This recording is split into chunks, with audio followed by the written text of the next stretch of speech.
15.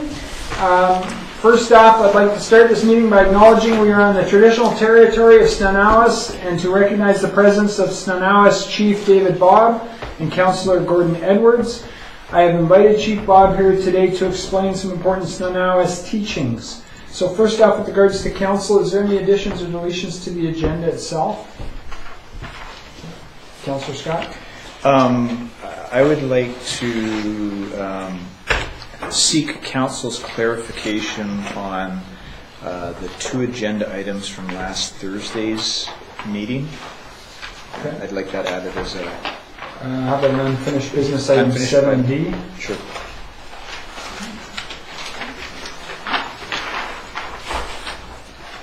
Okay. Any further additions or deletions? Hearing none, do we have a motion to approve as amended? Councillor Hamm, seconded by Councillor Scott. Discussion? Hearing none, all those in favor? Opposed? Motion carried. Chief Bob, as I mentioned, I've invited you here and Councillor Edwards here with regards to sharing some of the Snanawas teachings. So I'll turn the floor over to yourself. Okay. I want to thank you all for inviting me here tonight. Thank you all for showing up. I won't take too much of your time. I was asked by Councillor Ames, he's heard us talk a few times in different areas. One of the things we talk about in our teaching, in English it's called teaching, in our language it's called Shnuaya. Shnuaya is teaching, but you learn it when you're very young. You're taught from the day you're born until the day you die. So I can't stand here and say I can tell you all the teachings because you're all still learning.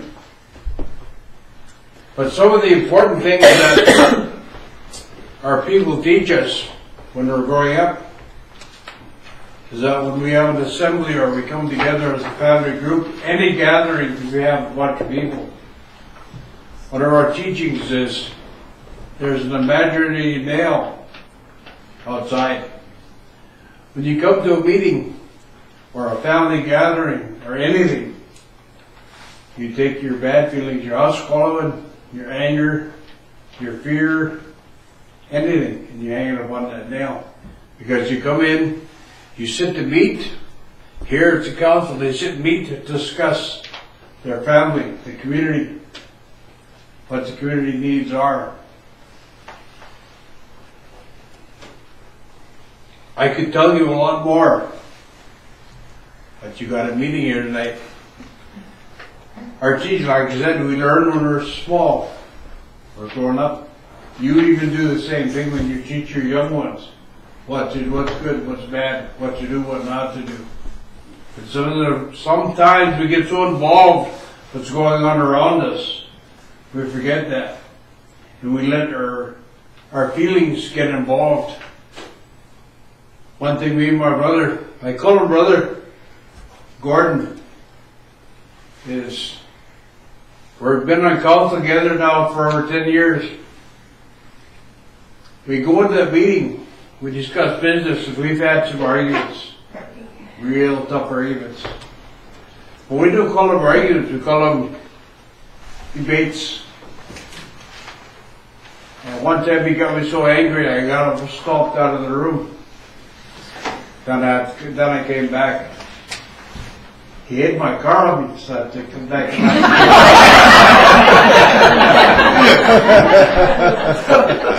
So when I came back, that reminded me of our teachings.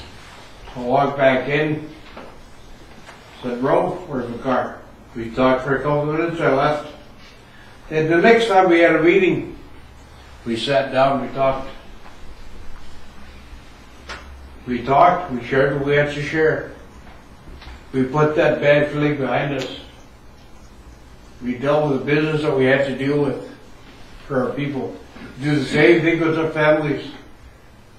My grandmother says, she used to teach me, you watch a duck, when it dives, comes back up.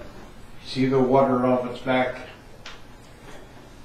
the teaching is, when you hear bad words, people get mad at you, just take it from behind you. Let it run off your back like a duck's, the water running off the duck's back. I sat on the beach and I couldn't figure out what she meant. And I was watching the ducks. She came and sat beside me. This is a week, 2 weeks later. She says, you watch the ducks go under, you come back up. She says, now what happened to that duck's, the water didn't run off the duck's back? Did it get soaked? Yeah. It would sink. It would drown, it would die.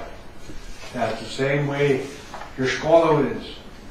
You hold it anger, you hold it mad. Inside you die. Not physically, but your spiritual, your main, your part of you dies. It's really hard to get back. Not that they won't accept you back, it's that you'll say, I'm not good enough. Even though you got something to offer, you'll hold yourself back. I could carry on, but like I said, what I'm sharing with you is just the tip of the iceberg. You're welcome to go down, see us at our village. We signed an AIP on last week, the agreement in principle. It's a non-binding agreement, but we are going to have to work together. I've always led up to the AIP and said, either we can sit and talk or we can fight. I don't care. I'm a politician. I can do both. So, with that, that's what I was asked to share. We share that wherever we go. That's why I asked my brother to come with me. You always bring a witness with you, so he knows what I said. And to correct me if I go wrong in what I'm sharing, that's the way of our people. You never go anywhere on your own. You never talk on your own. You need someone there to make sure you share it properly. And that you don't stray from the teachings, because we're taught never change them. Once you change them, you cause trouble. So that's what I come to share. That's all I have to share right now. Again, the invitation is for you to come to our village anytime you want. The office has got my phone number, my email. Lisa Bilbo Singh. She has been a long time friend of mine. She worked for the community as emergency preparedness coordinator. She worked with a place called Finesse. That's where we got to know each other a long time ago. We kept in touch with each other. I knew she worked at the RDN, and I knew she works here. So that's how we know each other. You see us outside talking, we're friends. Friendship comes first for me. Family is the very first thing. Politics last. Because I can't live without my family. This here is your family. Back there is your family. If you don't look after them, you're going to destroy them, you're going to hurt them. And you got no one to blame but yourself. You can't say, oh, it's your fault, or it's your fault, or you didn't do this. No. So, that's what you needed to share. That's all I'm going to share. I want to say thank you for listening to me. And hope to see you again. Friendly terms again. Thank you. I'd encourage all community residents to take heart with regards to what Chief Bob has taught us, to embrace the concept, and I'd like Council to consider a reminder outside with regards to what he has taught us, and as a symbolism of this aspect, I'd like to go out and basically hang my troubles, etc., out on the imaginary nail in terms of it, and I encourage Council and community members to consider the same thing. So I gotta lose weight apparently. Maps are on the side. Oh, I'm going to go on? Mr. Vidal? Mr. Vidal. Your voice sounds good what you mean, you know.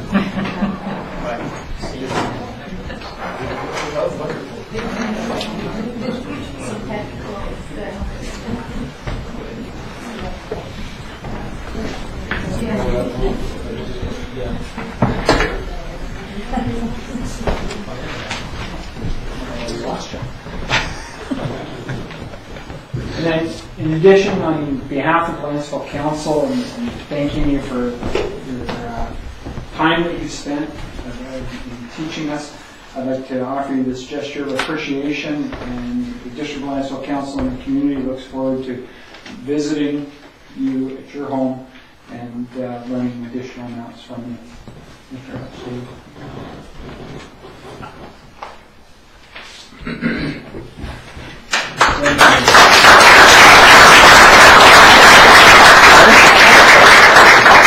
I have to apologize. I got a sick wife and those, so I'm going back to look after her. But thank you all for being with us. You always notice that Indian always go like this. We're saying thank you. Chief Bob, Councillor Scott's asked me to point out that that is a photo of Notch Hill. Is it? Oh, Yeah, that's taken on Notch Hill. yeah. Oh, yeah. Yeah, it says on the back. We were standing here hunting one time, and he kept missing this deer we were shooting.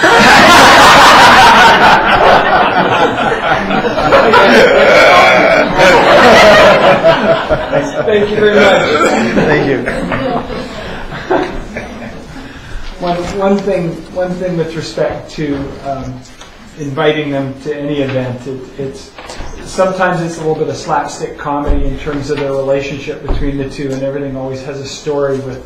And believe me, Chief Bob can give as good as he can take with regards to those little barbs. So it's quite fun to watch. On to item number 3 there, the approval of the minutes, the January 22nd, 23rd, 2015 special council meeting minutes.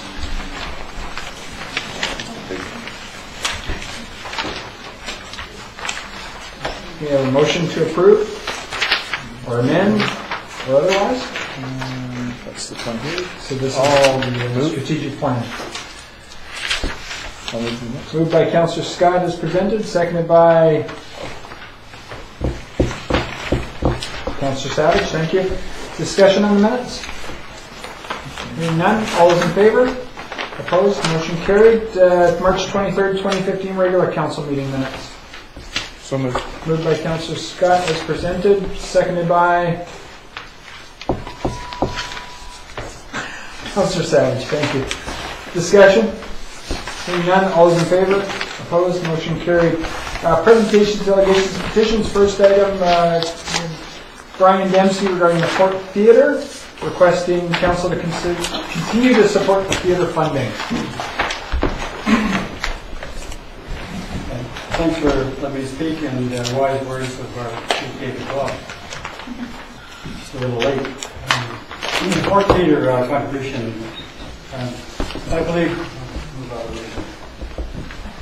believe the Port Theatre contributions should be made a line item in the budget and not debated annually by council if it was a discretionary amount. And these are my reasons. During all the water negotiations with the City of Nanaimo, it was made very clear to everyone involved that Lanceville had to resolve the long-standing issue of not contributing towards the Port Theatre. Lanceville was also expected to contribute to economic development and tourism. And the tourism was resolved by the convention center contribution. The electoral area referendum that took place before Lanceville became a municipality did not ask Lanceville residents the question, would you contribute to the Port Theatre in return for a long-term stable source of water? The referendum failed everywhere. More recently, though, all electoral areas agreed to contribute to Port Theatre, so the referendum results are completely irrelevant. The Lanceville and Port Theatre arrangement is not the same as electoral areas. Lanceville currently contributes $9,000, but the electoral areas are contributing over $15,000. However, the electoral areas are not expecting or planning for a water supply from the city. The reason Lanceville has been making the theatre contribution for the is for the water agreement and nothing else. Why would anyone risk losing the goodwill of a decade of cooperation? What has been spent by the Lanceville community to date regarding an alternate water supply from Nanaimo? There was the $200,000 contribution to the convention center, and that eliminated any further request for tourism. Lanceville extended the water line on Dickinson Road to the city boundary at a cost of about $175,000 to allow the emergency connection. And the community does not pay any service fee to the city for this emergency connection. And the actual physical connecting pipe, the last few feet, was designed and built and sitting at the reservoir site, and so staff is ready for an emergency. Also, the official community plan was completed, as was 2 phases of sewer. And in good faith, the city of Nanaimo provided the emergency water connection in 2007. If the emergency water connection was ever required, I cannot imagine how valuable such a connection would be, providing drinking water or even water for fire protection. The emergency connection agreement with Nanaimo expires in 2017. It would require the full support of City Council and their staff to extend the timeline of that agreement. Over the years, Nanaimo and Lanceville Council and staff have tried to maintain a level of cooperation and goodwill. There was a reason why sewer came to Lanceville so quickly. There was a major sore spot in Nanaimo that we did not collect sewage, and the province assisted us in providing a grant. The RDN and the city moved quickly to ensure that we had the approvals and reasonable buy-in to get Lanceville connected to the plant. This was all being done because in the city's view that we could not have water until we addressed how it was going out. Lanceville Council should stay focused on the end result and resist getting hung up on the trivial details of little significance to the bigger picture. Most of the issues that need to be addressed in the grand scheme of things are petty and have little impact on the residents of Lanceville. Water, however, is of great significance. The final water agreement is a tenuous agreement. Silly political gamesmanship will have a negative impact on the outcome, and you cannot expect staff to continue to mend the fences. A future long-term water supply is critical to the viability and sustainability of Lanceville as a municipality. Meanwhile, the community has access to an emergency water supply that must be maintained. If contributing to the Port Theatre is one of those things necessary to retain goodwill with Nanaimo, the price is well worth it. For those who suggest that the emergency connection has never been used and why have it, my response is it's cheap insurance, even at $9,000 a year. We are all fortunate to have a connection that has not been required because of any emergency. It concerns me that the mayor would be, quote, opposed to the theatre contribution after being involved with the water discussions through all the years. In 2011, he announced that he had reached a deal with a developer that would pay $6 million for the full Nanaimo water connection. Staff and council at the time were not aware of those negotiations. Had the city not withdrawn that water offer, we would already be connected, paying the full amount for the theatre as well as economic development. So what's changed since 2011? I'm concerned by opting out of paying towards the theatre now puts Lanceville at the position at the RDN board in a very poor light. How can we expect to work cooperatively if Lanceville shows disregard for something that has been a concern of Nanaimo? How would electoral area directors view a Lanceville decision to opt out of a regional service that they all pay? Why would anyone risk losing the emergency water supply? Is the emergency water connection not in the best interest of the whole community? It's $3 a head annually. It's simply common sense to maintain the connection regardless of any other source of water. The Port Theatre contribution should not be seen as discretionary. Thank you. Thank you. Any questions for the delegation? I'm sorry. Just a comment. In the COW meeting just before this, we actually talked about making it a line item, and it didn't get support of council. So Maybe it will at the, you have your council meeting now. yeah. Any further questions or comments for the delegation? None. Next delegation, Storm Mountain Development Corp. And, Councilor Mulday? Before we get going on this one, I'm going to conflict myself out of it. I have, uncharacteristically, I have permission to give the specific details.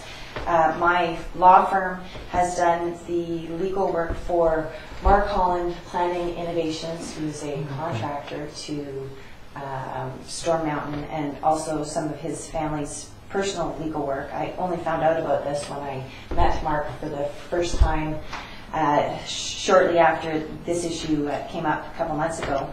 I've never done any legal work for Mark. I had never met him before. I had no idea he was a client of my firm, but that's the legal advice that I've received to date. So until that changes, I'm going to conflict myself out. Thank you.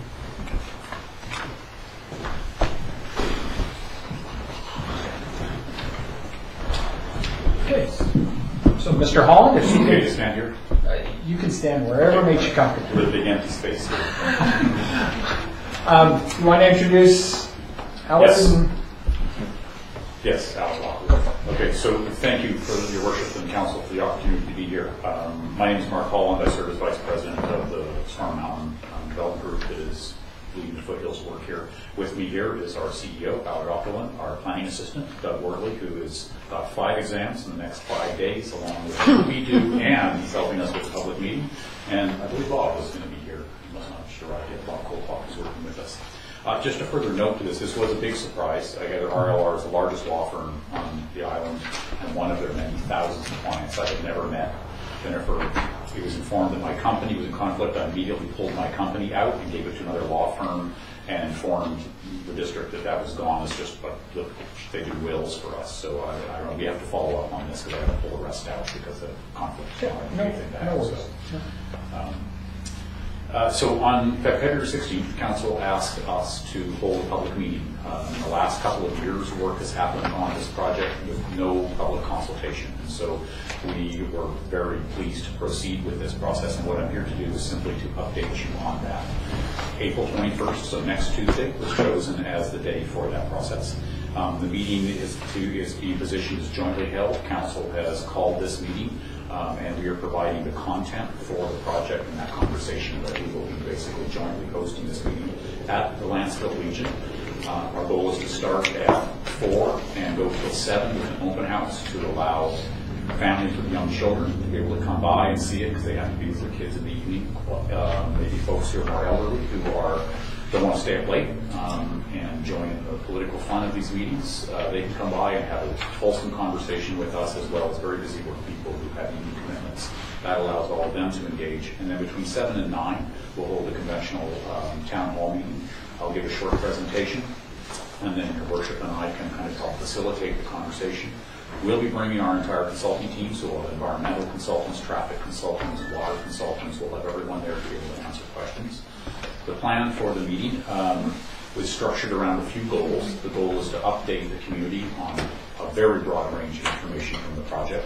We want to particularly frame or explain the difference between the currently adopted zoning and development agreement, the MOU that was discussed last year but not adopted, the differences there, and solicit a lot of comments and feedback. So the presentation is 7, will be kept very short, and the majority of the time from 7 to 9 will be open for questions, answers, and comments, etc. We're very optimistic about this. We're looking forward to a new relationship. I know that over the last 4 or 5 years since the unfortunate bankruptcy of the original project, there have been a few hits and misses, and there have maybe been less than gracious starts to some of those hits and misses, and we're very keen. I know our team sees the Foothills actually less as a development project than as a new neighborhood, a future neighborhood in the town, and so we feel, I'm a professional city planner, and I want to build this with the community, so that's the tone of this whole conversation, is to schedule on. Notification. So we have quite a list of that. We put in the Landsville community update that comes from City Hall, Town Hall here, so that went out last week. We have a news advertisement coming out in the news bulletin tomorrow, I believe. The Nanaimo Daily News has interviewed me as well as yourself, I believe, your worship, so there should be an article in the paper tomorrow. The news bulletin is also planning to put some coverage in this, so we should have several newspaper moments this week. We'll be putting a mail drop in this week, so every home in Lanceville will get a formal notice of that. We're doing posters. The posters will be put up in different areas in town for more informal scenarios. Many people use the site as a recreational park, so we intend to put a sign at every possible entrance we can, so there should be at least 5 different signs up. Bob, who lives next to the site, has been on the site extensively, and nobody he talked to in the last 3 weeks had ever heard of the public meeting. So clearly we hadn't done enough work to date, so that should catch the attention of everyone. The information is up, but will be up on Lanceville's website. Our team is stressfully building their website right now, so hopefully that will be up very shortly as well. We're meeting with many people this week, so there's a lot of word of mouth going out there. So we're hoping that there's multiple venues of notice. Anybody combined with a fairly long open house and meeting time should give everyone the chance to engage us, at least as many as feel like it's very important. On the logistics, we'll be at the Legion, and so we'll have boards, up to 30 display boards all around it, going through a very broad range of information on the site. Many people who live in Lanceville today did not live in Lanceville the last time this was in a conversation, so we'd like to have all that, and that was a long time ago and things evolved, so we wanted to put all that information up. Staff noted, we've been working with staff on this week that have been fantastic in helping us organize this and keeping us on track. They said at the water meeting there was about 75 people who came to more of a town hall model. The room will easily seat between 100 and 120, and we'll be keeping it very open for that. So we're hoping that, given a 3-hour open house followed by the town meeting, there should be no problem with being able to accommodate this, as much interest as is there. If there's standing room only and the fire marshal shows up and says, "You must leave," then we will ask seek council's direction on what do we need to hold another meeting, or how else would you like to get that information available. Immediately following that meeting, or even before if possible, once all the boards are ready, we will have them all posted up on the website so anyone can pull them down and read through all the detail. And we'll also be looking to see if we can film the presentation so that can also be made available to everyone. So I'd love to seek your information, your advice on any information you feel must get out there, or any concerns you have about this, or any issues you think need to be raised, or concerns about notification, so we can get this right first time. Council, questions, comments, information you need? Just recognizing when it comes to the consideration of the original calling of the meeting, the idea was that council would call a meeting, and you were invited to participate, and you guys have from what I saw in the discussion with our planner Lisa and yourself on Friday, I think it was, you guys have put a lot of effort into trying to educate people on both the history and then also kind of the philosophy of Storm Mountain and going forward on it. And you've also recognized what some of the concerns have been in the past that related and created the first development agreement, for example, and then also some of the history regarding, as we talked about, the blobs on the property and that as well. I don't know whether or not, and I didn't get a chance to talk to staff about it today. I was just flipping through some stuff last night. There was a Will Marsh produced document apparently years ago, and whether or not you guys have reviewed that, because one of the things we discussed was location of blobs and possible reconfiguration. Yes. And apparently in that document there's a fair bit of Yes. detail as to why things were laid out the way they were. Yes. So Yes, we have boxes of documents from that chapter, and I believe Will Marsh's document is in that. okay. Yeah. So anything else? Staff? Questions? Concerns? Okay. Apparently they're pleased. Thank you. Okay.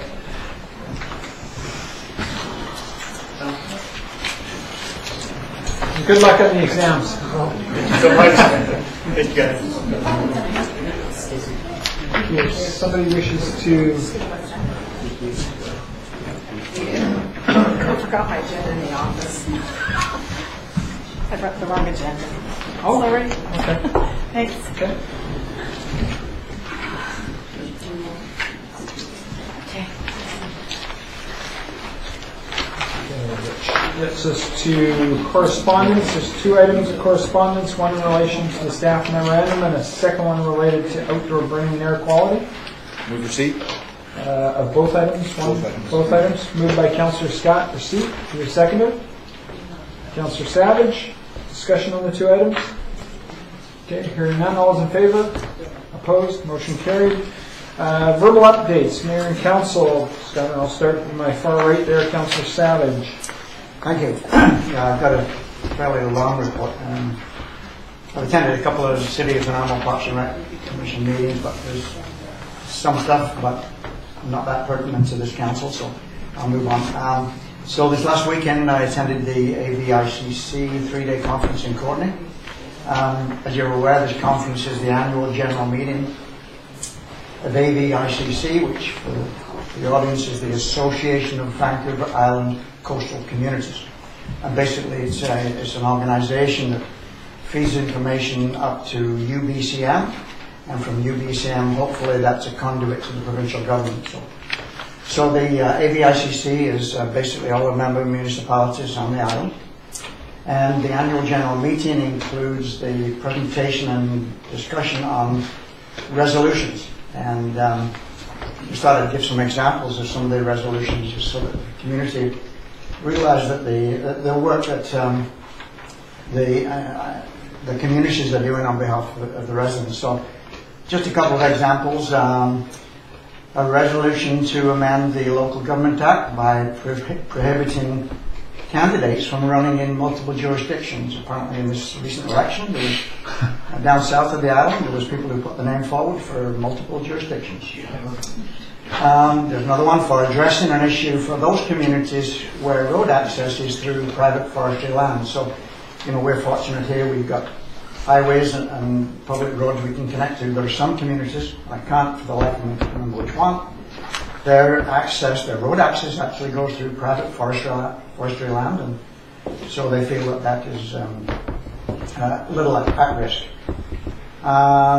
There's a resolution for the province to create an emergency response seismic mitigation response fund, long term, but basically the province right now have no fund in place in the event of a severe seismic issue on the island. Another one, a resolution to requesting the province to increase the corporate tax rate by 1% to 12%. In the 70s, the corporate tax rate was about 50%, and declined over the years to the current rate of 11%. And so municipalities believe that one additional percent will be, a good source of revenue for communities. So I don't want to go on too long. A resolution for the province to re-examine the current log export policy. Communities believe that they're losing jobs and revenue as a result of the current policy. Modernisation of the Local Government Act, which impacts us here and how we do our business. A resolution for the province to start funding search and rescue services. A resolution to prevent the expansion of tanker traffic within the BC coastal waters. So, all interesting stuff, lots of interesting and healthy debate, and there's about 28 resolutions in total. I just referred to about 8 of them. So, I also attended 2 presentations, one on affordable housing initiatives in terms of funding and feasibility. There's no provincial or federal grants available at present for affordable housing initiatives. Local governments can get involved by, offering public and reducing red tape in terms of protest fees and development cost charge and things like that. The second presentation, on the last one, sorry I haven't very ready, was a presentation on Vancouver Island intermodal transportation. I found this quite interesting. This is a group comprised of 2 airport commissions, the Nanaimo and Port Alberni Port Authorities, Wilson Bus, etc., etc. These folks, these groups are developing a long-range transportation strategy for the island. One thing that surprised me was that the population of Vancouver Island is now greater than the population of New Brunswick, the population of Nova Scotia, and the population of Prince Edward Island. So we're 900,000, and so this group are looking at Vancouver Island in a very long term in terms of the movement of people and goods and the interconnection between the various communities. The strong thinking was that we can no longer operate in isolation, we have to work together. And so I apologize for the long report, but I hope it was helpful. Thank you. Thank you. Just a quick question, Councillor Savage. On that 1% corporate tax rate increase, was it meant to be specifically targeted? Yeah, for revenues for local government. They come back to local Coming government. off the local government. Okay. Okay, thank you. Councillor Hain. Nothing to report. Okay, Councillor Scott. Attended the Seaside Community Association meeting, and the Society is continuing along trying to develop some new programs for the community hall, and my hats go off to the people involved. They're very eager and full of enthusiasm.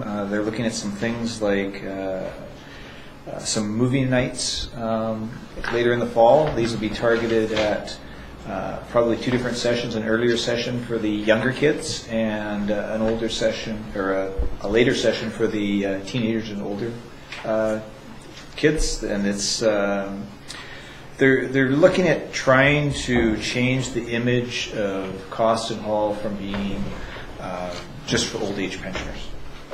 They're trying to get more families involved, more of the community involved as a whole, and that's what their objective is. And they, as I say, seem to have some very good ideas and lots of enthusiasm, and I thank them for their efforts. I also attended Ministry of Environment, Federal Ministry of Environment just recently had a species at risk symposium in Nanaimo. It was sort of an evening presentation at Oliver Woods. I attended it because I didn't know if there was anything that was applicable to Landskill, also associated with my work. There isn't directly, but we did discuss some items like manzanita, and there is some concerns over it because there is quite a bit of it up in the foothills area. I also had the opportunity to have an extensive discussion with Mr. Lawrence, who is the City of Nanaimo's environmental planner. So we had some very good discussions, and it may be somebody worth talking to in the future, even from Landskill's perspective. The last thing I'd like to say is just when I was walking into the meeting, I saw Mrs. Wiley outside, and she would like to say a big thank you to staff for the planters up front. She was very pleased with that. Okay. Thank you, Councillor Scott. For myself, first off, I did attend a meeting with Mark Holland and Lisa on Friday, just to kind of get an idea of what it was that they were doing, and they had some questions for me. And I'd like to thank Lisa for the time that she's going to spend with them as part of that the open house section as well, because the earlier presentation part is really up to a great extent up to the developer. The town hall meeting is kind of ours, but they are working through a variety of pieces of information that can be provided to the public, so they get them up to speed with regards to what's there. Last Thursday, as Chief Bob mentioned, Snanawas First Nations, along with the other 4 nations that make up the Tumuk Treaty Group, signed their agreement in principle down in Victoria, actually in Souk, and I attended that, and it was interesting. It was a signing, so in that respect, it was somewhat ceremonial, somewhat administrative. I guess that's probably not the right word, but. So there were the various government officials. There was the federal government officials there. There was the provincial government officials there, and then there was there were 5 chiefs that spoke, as well as some other individuals, and very much about family. The people that were attending were not just, for want of a better term, politicians and bureaucrats. When it came to the First Nations, they invited their families. So there were kids running around.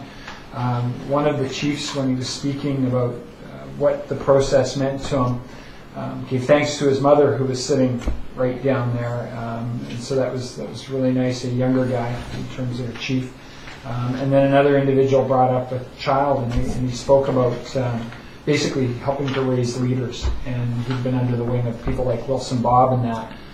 Over the years, and he wanted to kind of give back by inviting this young girl to speak there as well. So I don't know how old she was, maybe 8 years old, but very inclusive type of a situation there, and it was quite nice to see. There a long way to go till a final treaty yet, but it's an important step for them. It's taken 20 years, and they don't seem To a great extent, they don't seem to regret the time. They certainly wish it had been faster, but because of the way they think generationally as opposed to kind of just us, there's no sense of any concern, just kind of happy to reach that point and kind of go from there. But they also did speak about the people who started as part of the process and weren't there for the end of it, like Will Scabot, and it was nice that they mentioned them as being instrumental in it as well. So, like I said, very, very interesting event there on Thursday. Councillor Coulson. Nothing to report. Councillor Milbank. Like Councillor Savage, I was at BDICC this weekend. I agree with everything he said. I won't repeat it. The one thing he left out was the keynote speech, which was fantastic, was by one of the, I can't remember her name, one of the sort of key people who was involved in the referendum down in Washington State to legalize marijuana. So she talked about how that's changed things in Washington, and talked about how they went from this referendum initiative, I think it was 501, from initiative 501, which passed in Washington State, to actually having, implementing a legal pot business in Washington. And she was also involved in the implementation of the Tilray stuff up here. So she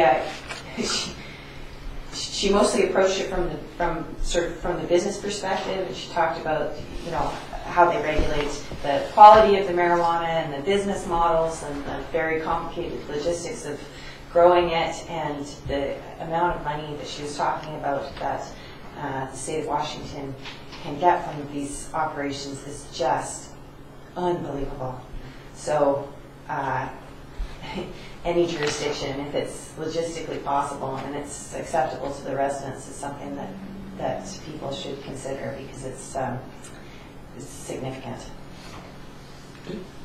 Thank you, Councillor Milbank, which gets us down to item 6B, Parks and Recreation Commission, March 26, 2015 meeting minutes. So out of those minutes, there's apparently some requests for action and or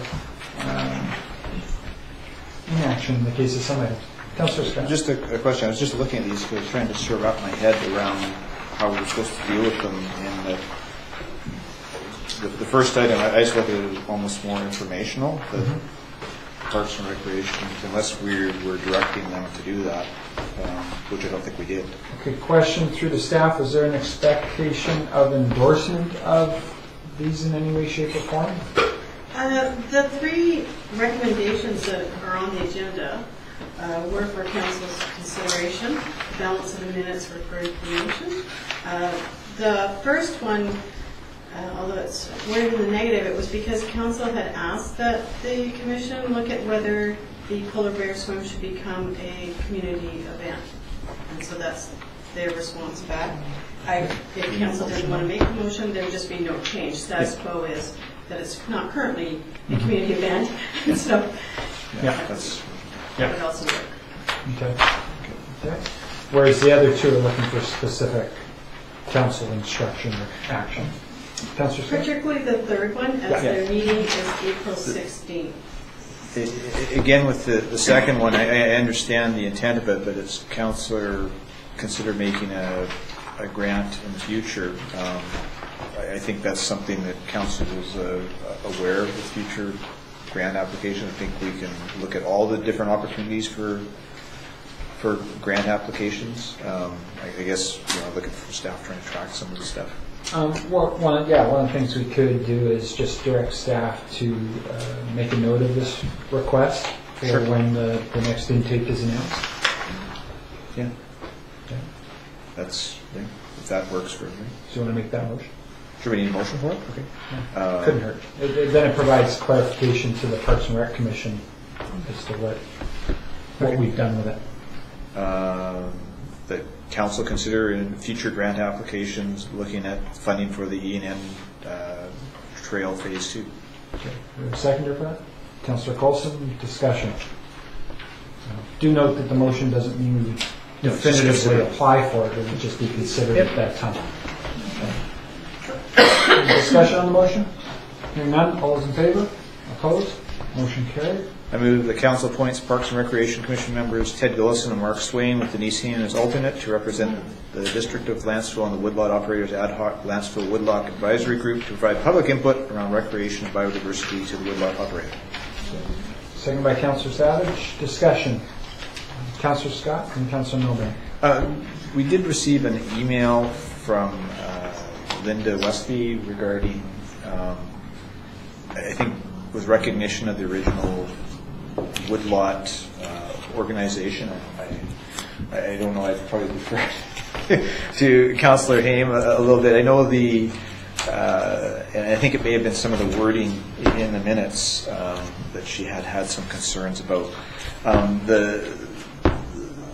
The wood, just for those councillors that are not aware, the actual Woodlot committee originally started when it was the improvement district.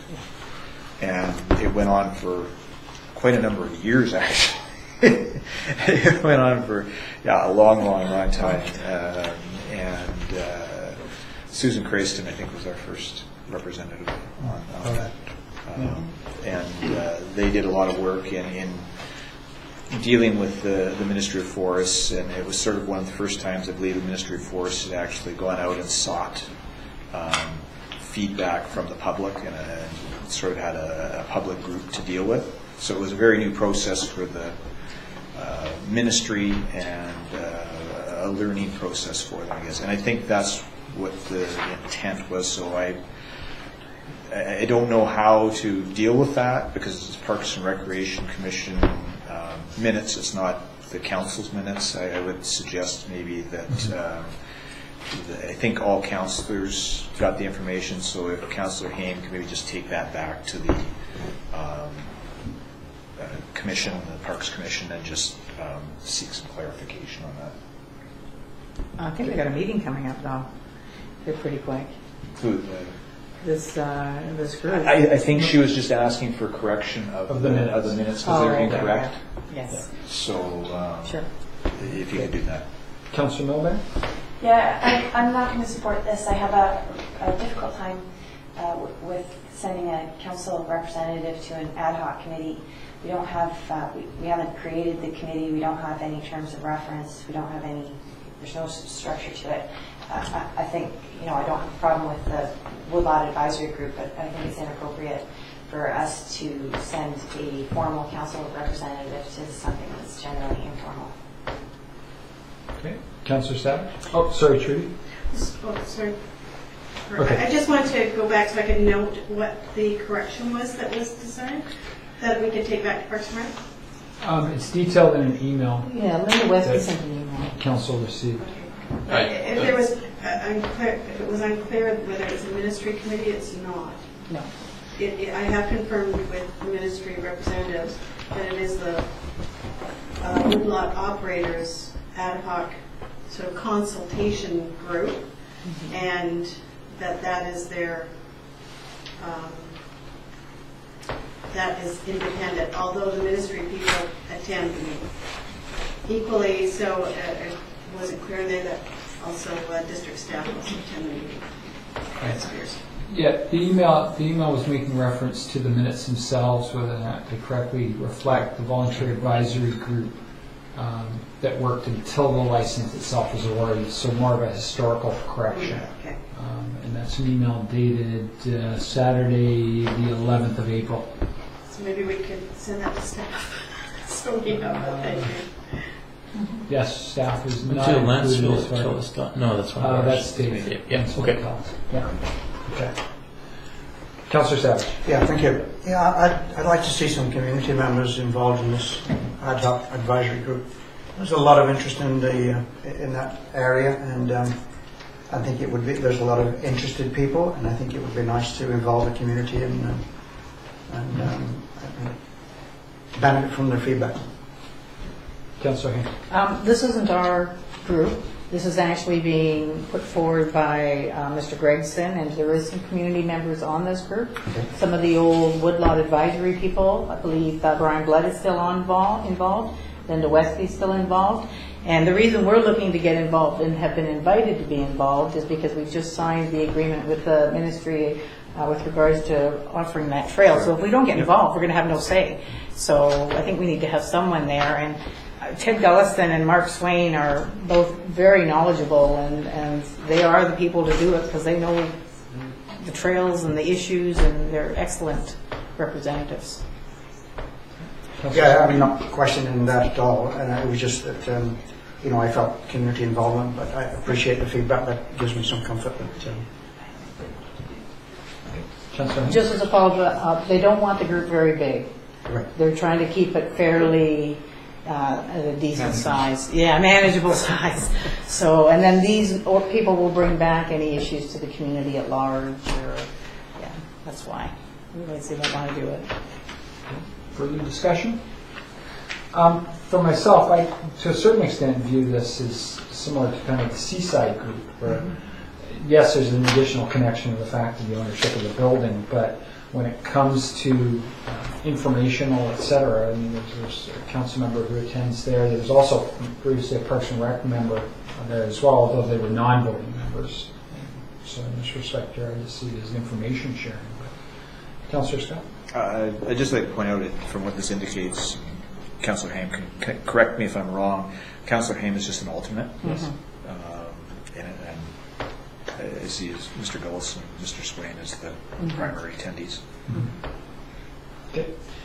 Any further discussion on the motion? Hearing none, all those in favor? Opposed? Motion carried. Okay, Committee of the Whole, March 30th, April 13th meeting. In terms of it, make sure I get things in the right order here. There's the recommendations themselves that came forward from the first part, which are part of our agenda, and then there's an additional page of recommendations that came from the continuation of the meeting earlier today. So the first one is regarding the adopting of the mission statement. Councillor Savage. Mr. Mayor, I wonder whether it would be appropriate that we consider voting these in blocks, as opposed to going through item by item. It might help to expedite the meeting. And so I'd like to suggest that the Committee of the Whole recommendations on page 2 and page 3 be voted on as a block. Okay. Out of those items, is there a desire for people to consider them separately? There's one item that needs to be pulled out. Which, need to be, or you wish to? I would wish to have pulled out. And which item is that? The second one to the bottom. From which page? 2 or 3. Oh, sorry, yes. If we could, I understand what Councillor Savage is doing here. However, if we could consider the second to last item on page 3 as a separate item, please. Is that acceptable? Through you to Councillor Hammond, interested to know why. It'll become clear when the item is considered. There's a longer preamble to read to it. Okay. So again, we're considering voting as a block on page 2 and page 3 of the agenda. Okay. Councillor Colson. One more thing. The third item from the bottom on page 3 regarding the facilitator for water supply. Just to clarify, I believe we agreed that would not occur until we had results from the phase 2 wellfield management report. Okay. Now, keep in mind that with regards to these goals and actions themselves, there's not necessarily a specific time frame or order to them. It's more of the intent of doing it, so that'll come as part of the sequence. Okay. Any further challenges with what Councillor Savage has requested? So give me a specific motion. Make a specific motion. So I move that Council adopt the Committee of the Whole recommendations of March 30th and April 13th, 2015. The recommendations on page 2 and page 3. Excluding the second to last item on page 3. Is that okay? So just for clarity for the minute taker, we will list all of those motions. Yes. They will be reflected with the exception of the council not endorse the infrastructure priority action village commercial corridor steps in the district of Westville. That one? Okay. So to clarify, except for the second last item on page 3. Do you have a second? Second by Councillor Coulson. Discussion on that motion. Just a quick question to staff. On page 3, if we remove the what's referred to as the university agreed initiatives, where did they go? They were going to form part of the CAO report. Okay. Okay, so that's where it is. Okay, thank you. Okay, any further discussion on the motion? Okay. Hearing none, all those in favor? Opposed? Motion carried. Now, if we could just address the second to last item on page 3. Before we do, just kind of reading here. Village core planning process and related draft document have not been considered by council, but may be soon. As many of you are aware, myself and Councillor Hamer are owners of a commercial building in the village. The information that we had was that we are not in conflict due to a variety of reasons, including previous history on votes, as well as information from District Landsville Legal Counsel Don Lidstone in his letter of June 24th, 2013, which, while it did not deal specifically with this issue, suggests that circumstances similar to ours would not constitute a conflict. Note that we have retained legal counsel to review our standing with respect to the Village Core Plan and the Community Charter. The initial response by our legal counsel is that the Village Core planning processes as it stands now does not put us in conflict. However, due to time constraints, he has not yet been able to provide us with a written legal opinion. I have made Trudy aware of this as of last week. We expect his advice or opinion shortly. However, until receipt of his advice in writing and showing an abundance of caution, at this time I will excuse myself for the potential of a perceived conflict of interest. And I will do also. I'm not going to read it all.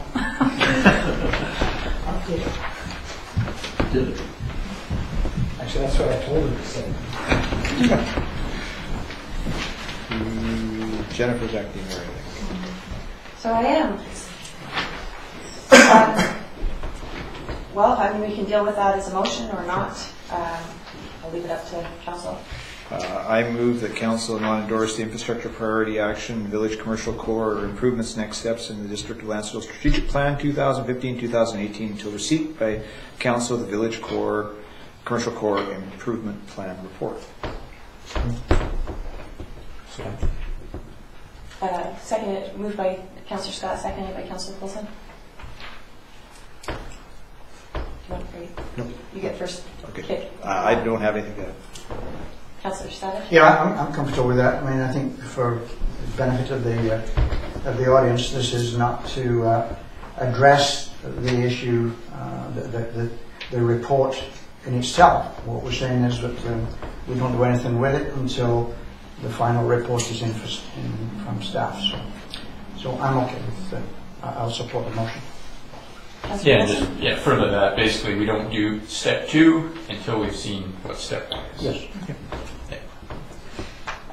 For myself, I'm going to vote against it as I did in committee. As things currently stand, there's nothing with respect to the village core project in the strategic plan. I don't think that represents the desires of the community. I mean, if it comes around again that it gets in there, that'd be great, but I won't be voting for this motion. All those in favor? Opposed?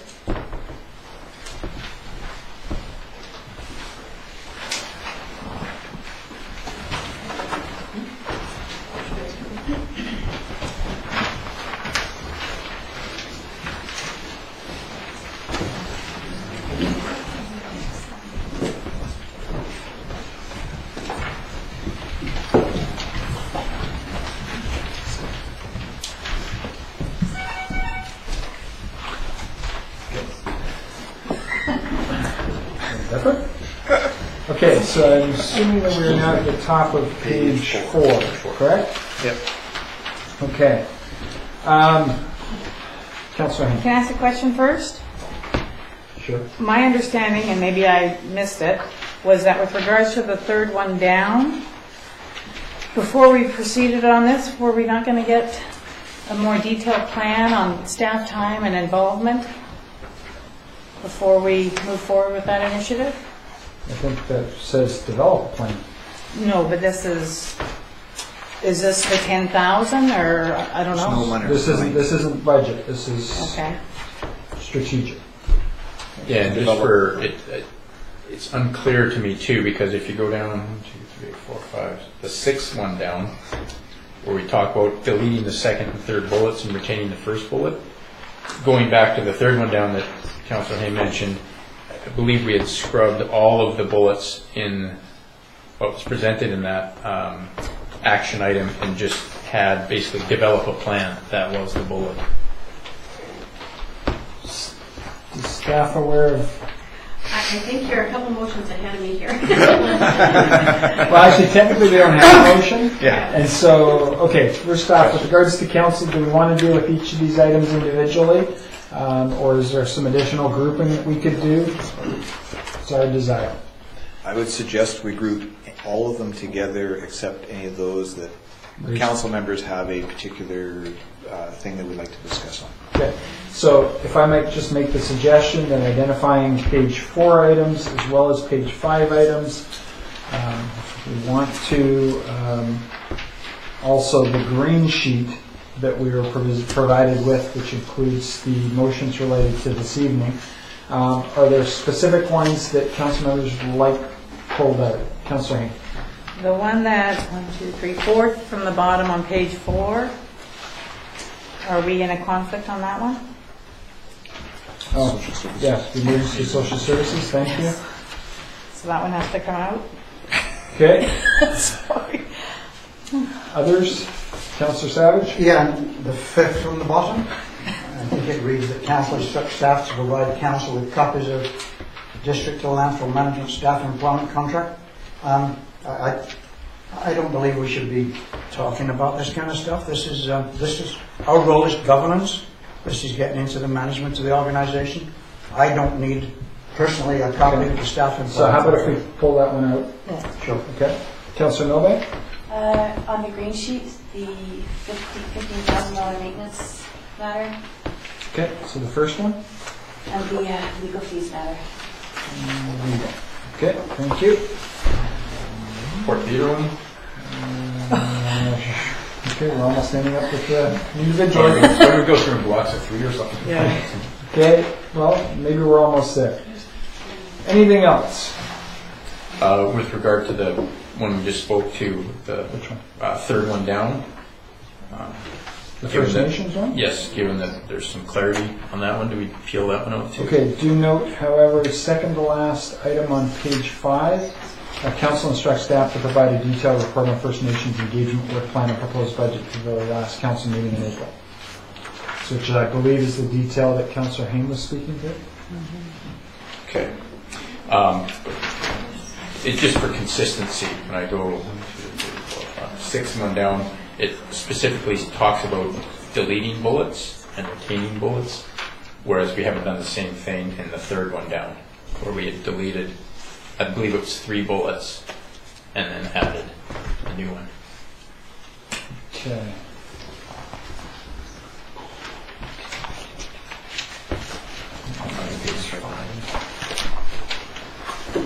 That item, if I can, so you can see what we're discussing here, because it's really general.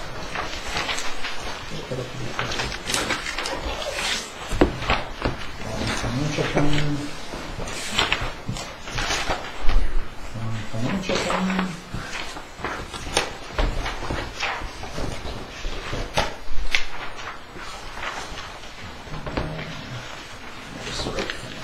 Okay.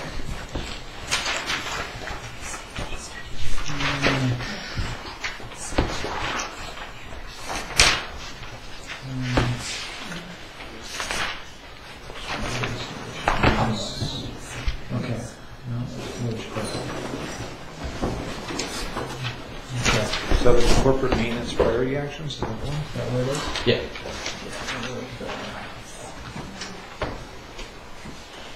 There's the trails. There's this here. It was near the end. I'm missing a page. Okay. Well, let's just, This one here. Yeah, so these three were removed, and basically it was develop a plan. That was the... That was under communications? Pardon me? That was under communications? Correct, yeah, page 21. Okay. Okay, so what's council's wish with regards to that individual item there? There were 3 items mentioned in terms of there. I don't recall there being the motion to remove the bullets, but then again.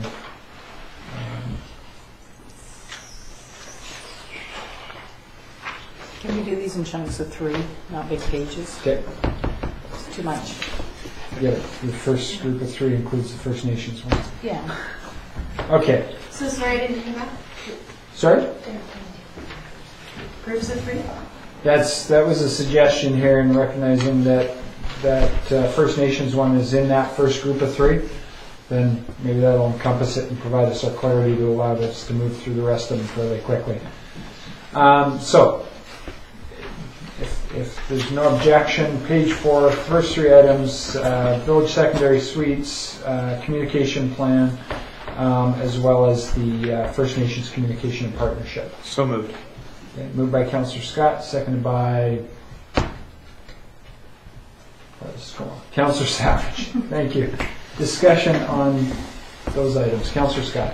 I think my understanding with the First Nations one is that we work with staff to develop a plan.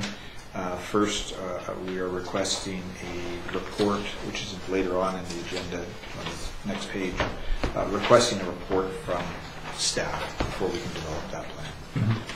Okay. Further discussion. Just looking at those 3 bullets, I seem to recall that part of the challenge was the improve the communication with the fire department aspect of the first bullet, which is then encompassed in the 4th item on page 4. So in that regard there, maybe I suggest I'll make a motion to amend when it comes to the bullet themselves, improve communication with First Nations for that first bullet. Recognizing item 4 then encompasses the fire department itself. We've spoken to the 3rd one down too, and thought that the first step was to get a report and plan first. So that's why we scrub those 3 and then... Yeah, and okay, first off, just on my motion to amend to pull the word fire department off that first bullet. We have a seconder? Sure. Councillor Scott, thank you. Just dealing with that amendment specifically, as I mentioned, the next item there deals with the fire department. Any further discussion on the amendment? Hearing none, all those in favor? Opposed? Motion carried. Just with regards to Councillor Coulson's concern on that 3rd bullet, identify and develop partnering options with regards to the First Nations. That in itself, trying to identify them and develop them, we need to give the guidance to identify them. The level at which they develop, in my opinion, would still be a council initiative. So in my mind, it would kind of come back to us for saying, okay, here's our options for partnering options. Do you like all of them, none of them, some of them, adapt them, etc. So I think we can still get to the same point. So back to the original motion as amended, which would be adoption of the first 3 with the one change, the removal of the word fire department. Any further discussion?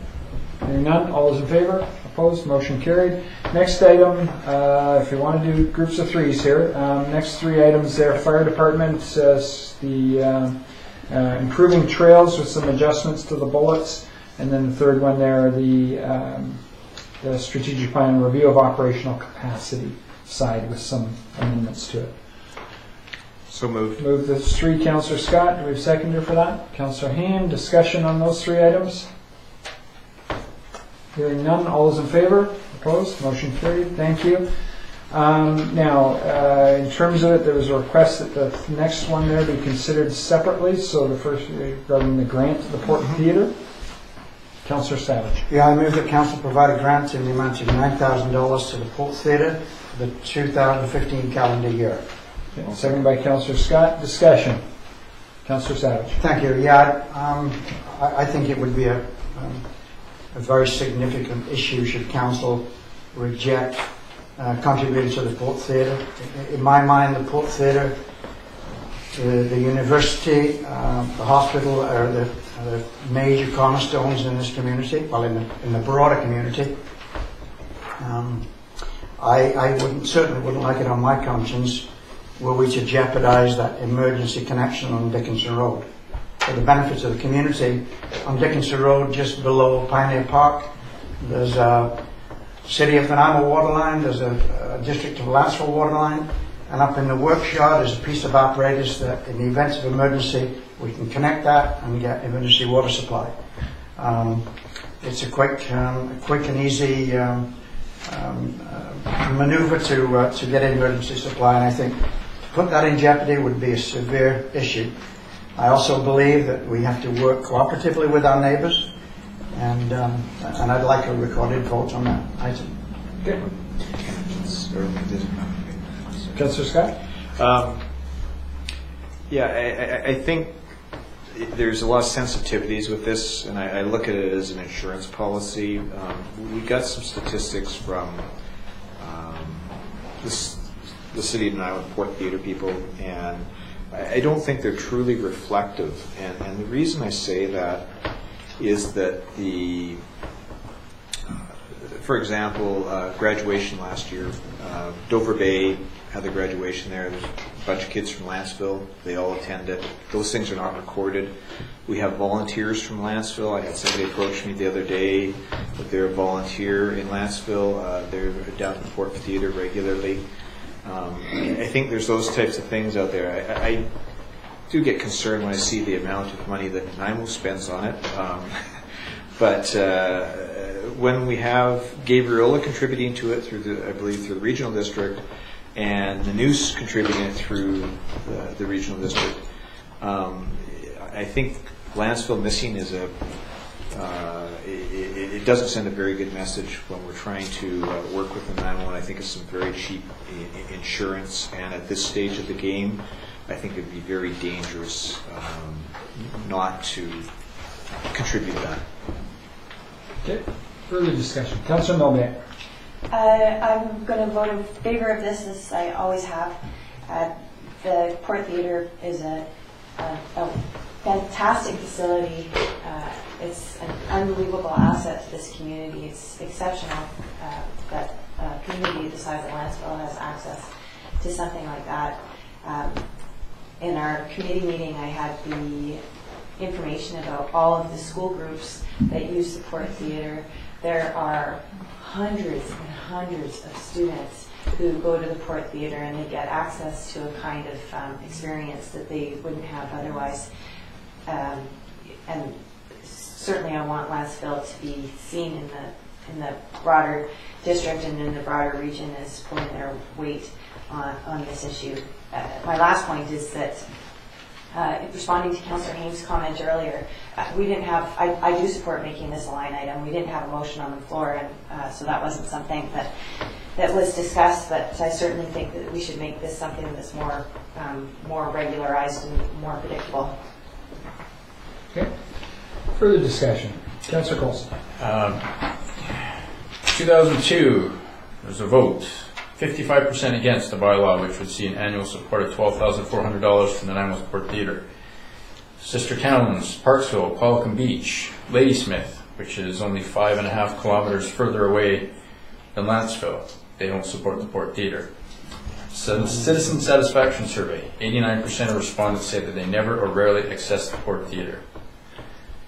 So I have a very difficult time contributing to this with those numbers in front of me.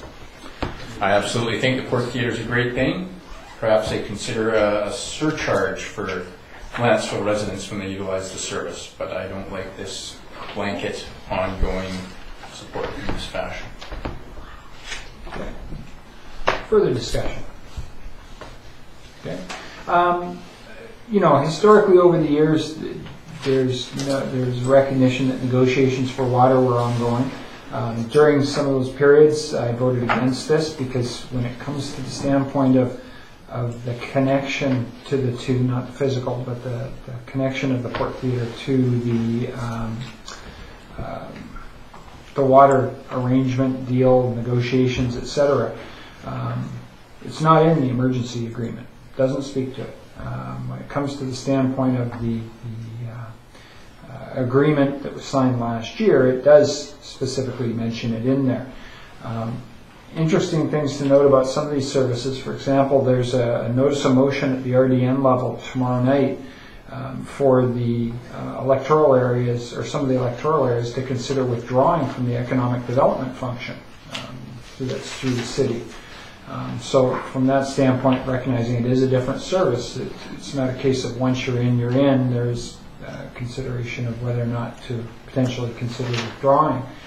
From my standpoint, when it comes to the expressions of council members that were brought up in the committee of the whole about creating a line item for this, that's where it should be. If it's something that's required, let's say it's required, and put it in as a line item. You know, every year this comes up and as part of the council discretionary side of things. And effectively what people are arguing is it's not discretionary. So let's put it there. And so recognizing in terms of the budget discussions that we just recently had earlier today, if it's the desire of council to move to a line item, not necessarily for this year, recognizing the challenges of our budgeting timing, but for next year, I'll support it for this year. But if it continues on as viewed as a discretionary item, let's call it what it is, right? And have that debate rather than the threat of we have a water agreement and if we don't pay it, they're going to pull this pipe or not allow us to connect and that sort of thing. Let's just make it what it is. Councillor Scott. I agree with what Mayor Haim is saying, that it should be a line item.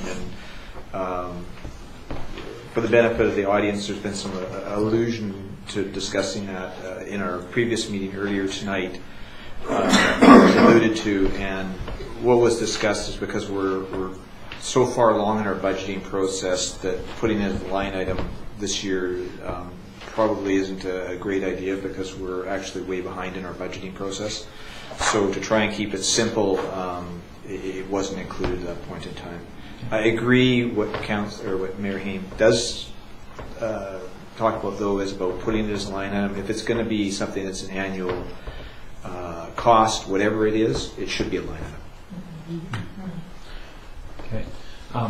I admit I did like the previous model, though, where it was applied to capital specifically. And that was kind of one of the things that was discussed previous councils a long time ago about, okay, we're not contributing to operating. But if it becomes a line item, for me, I don't care where they put it. It's just something that's ongoing. Councillor Coulson. Yeah, just regarding your comment on the emergency connection agreement, yeah, there's no language in there that I've found that speaks specifically to Port Theatre contribution being required to keep that agreement intact. Okay. Any further discussion on the motion? Councillor Savage. Just to clarify, I believe the emergency water connection agreement expires in 2017. Yes. I don't have a copy of this. Take your word for it. Thank you, sir. Any further discussion? Okay, recorded vote has been requested. Okay. All those in favor of the motion? Councillor Savage, Councillor Scott, Mayor Haim, and Councillor Milbank. Opposed? Councillor Haim and Councillor Coulson. Motion carried. Next item, council instructs staff to provide council with copies of district landfill management staff employment contracts. I do recall, though, there was a mention of the word in camera in here, but anyway. Yes, it's at the next in-camera meeting. Oh, okay. So It shouldn't be on there. What would council like to do? I move that council instructs staff to provide council with copies of district and landfill management staff employment contracts at the next in-camera meeting. Do we have a seconder for that? Councillor Haim, discussion? The background for that was I'd asked to review policy, the number slips in my head now, which spoke to management wage increases automatically occurring or being tied to the union QP wage increase. There was a second element on there which made reference to components in the staff, the employment contracts. So prior to addressing possible automatic wage increases, I would like to review the employment contracts to see if there's other commitments and obligations before doing so. That's why I made that motion. Good. Councillor Savage, yeah. Yeah, having a discussion on this, I'm not concerned with that. Why it's in the strategic planning initiatives, I'm not sure. This is an issue that we shouldn't be talking about, the strategic planning, in my opinion. Okay. Councillor Milbank. I think it's because it was a motion from committee. For budget. Okay. In any event, I did vote for this at the committee stage, but I'm not going to vote for it now. I don't see that discussion going anywhere constructive at this stage in the game. Okay. Further discussion. For myself, that tie to the policy, there have been in the past motions looking to amend that policy, and Councillor Coulson spoke to concerns about the policy as well. And so recognizing that policy has a number of different components in it, but it does tie back to the contracts. If it's a policy of council, I think we need to know the implications of a policy of council. And so it is recognition of it's an in-camera aspect of it. So in terms of whether or not that policy is considered for amendment, I think we kind of need the information if that's the case. Okay, any further discussion? Councillor Scott. I'll agree with what Mayor Haim has had to say. If you need information to make decisions, and if we're making decisions without information, otherwise I wouldn't say we would need that information normally, but I will hesitantly support the motion. Do note that one of the results of it could be a case that with regards to that policy, and again, not knowing what's in those contracts, it could be just that portion of the policy just disappears. Recorded vote, please. Recorded vote, okay. Okay, with respect to it, any additional discussion? Hearing none, all those in favor of the motion? Councillor Hain, Councillor Scott, Mayor Hain, Councillor Coulson against, Councillor Savage and Councillor Milbank, motion carried. Which gets us down to the item with regards to the emergency social services, and as... I get to go first. Okay, you go ahead and say. I declare a conflict as I'm a member of the emergency social services, so let's see this. This is the point where I go ditto. Yeah.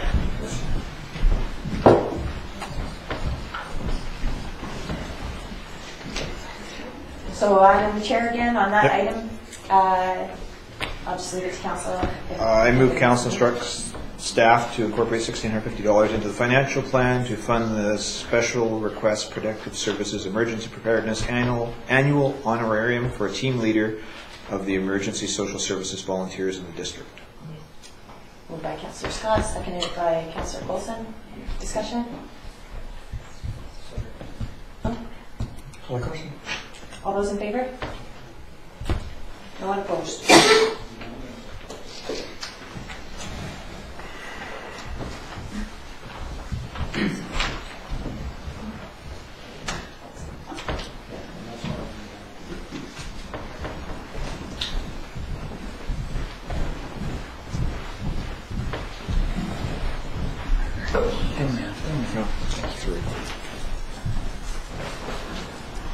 Okay, gets us down to, with regards to council instructing staff to decrease property tax increase to a maximum of 2% from 3%.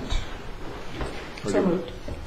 Oh, moved by Councillor Scott, seconded by Councillor Haim. Discussion. Councillor Savage. Yeah, I just have a problem with the last 2% from 3%. I think we could terminate the sentence after 2%. The 3% came out of an initial draft financial plan, so I don't think we need that. Friendly amendment? Yes. Moved and seconded, just striking the words from 3%. Okay. Additional discussion. Hearing none, all those in favor? Opposed? Motion carried. I don't know if we want to start grouping. Well, that's why I was wondering. I wasn't actually approving that one. I was going to ask if you were going to group. Well, you did a great motion. Okay, just glancing through.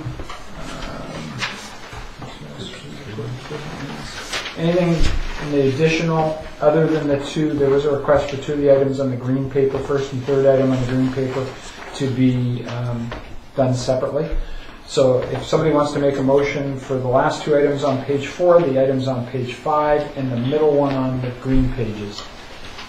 Just sort of before that question, so the second one down on page 5, I want you to confirm again that that amount, that's just a placeholder, correct? We're not actually Yes. approving expenditure of that amount of money? Correct. Okay, thank you. Councillor Scott. Just a question through to staff on that same one, on the second one down on page 5. Was it 20,000 or is That's it? what I thought it was. I thought for some reason it was 20,000. 19 and change for the equipment and 10 for the licensing and broadcasting or something to that effect, so closer to 30. That would make us 30. No, it was about 20. Yeah, the equipment itself The equipment is is estimated to be about 22,000. So Okay, the 20. price is, Okay, Okay. okay, that's fine. Okay, thank you. Okay, so we need a motion. So moved, I'll move all those. Or, sorry, hang on. Just a question to question item 3 on page 5. I wonder whether we should table that item. Why? Given the current status of the organisation, I think Okay. we should table that item. I'll second that. Okay, motion to table. We don't have a motion on the table, so there's nothing to table yet.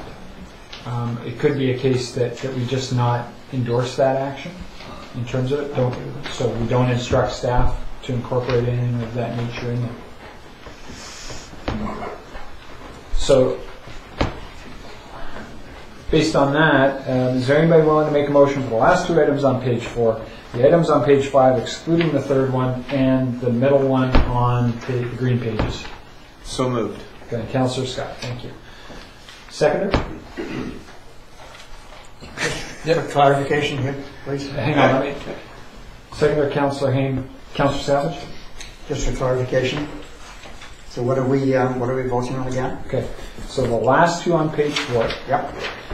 All the items at the top of page 5 up to Yep. 7 unfinished business, excluding the third one. Okay.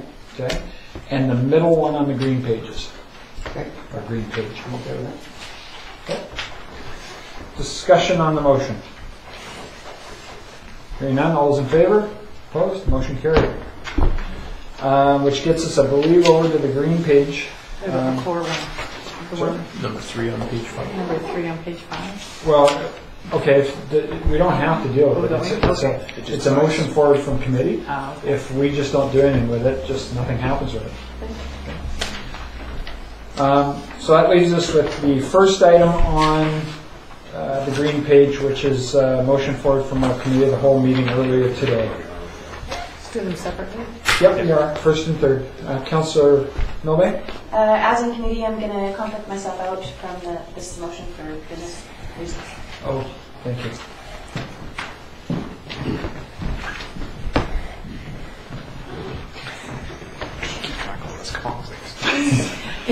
Welcome to small towns.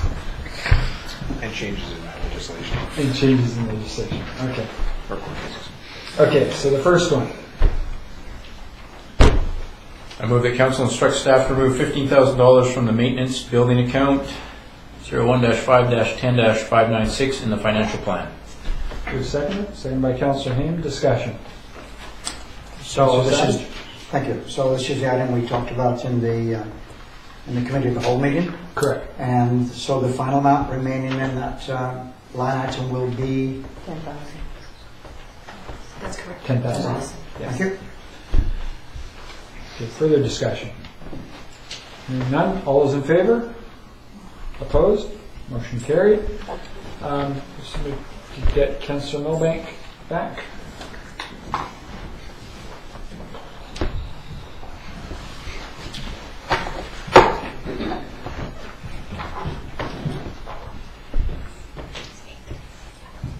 Okay, so where that leaves us with is the last item on the green pages with regards to legal.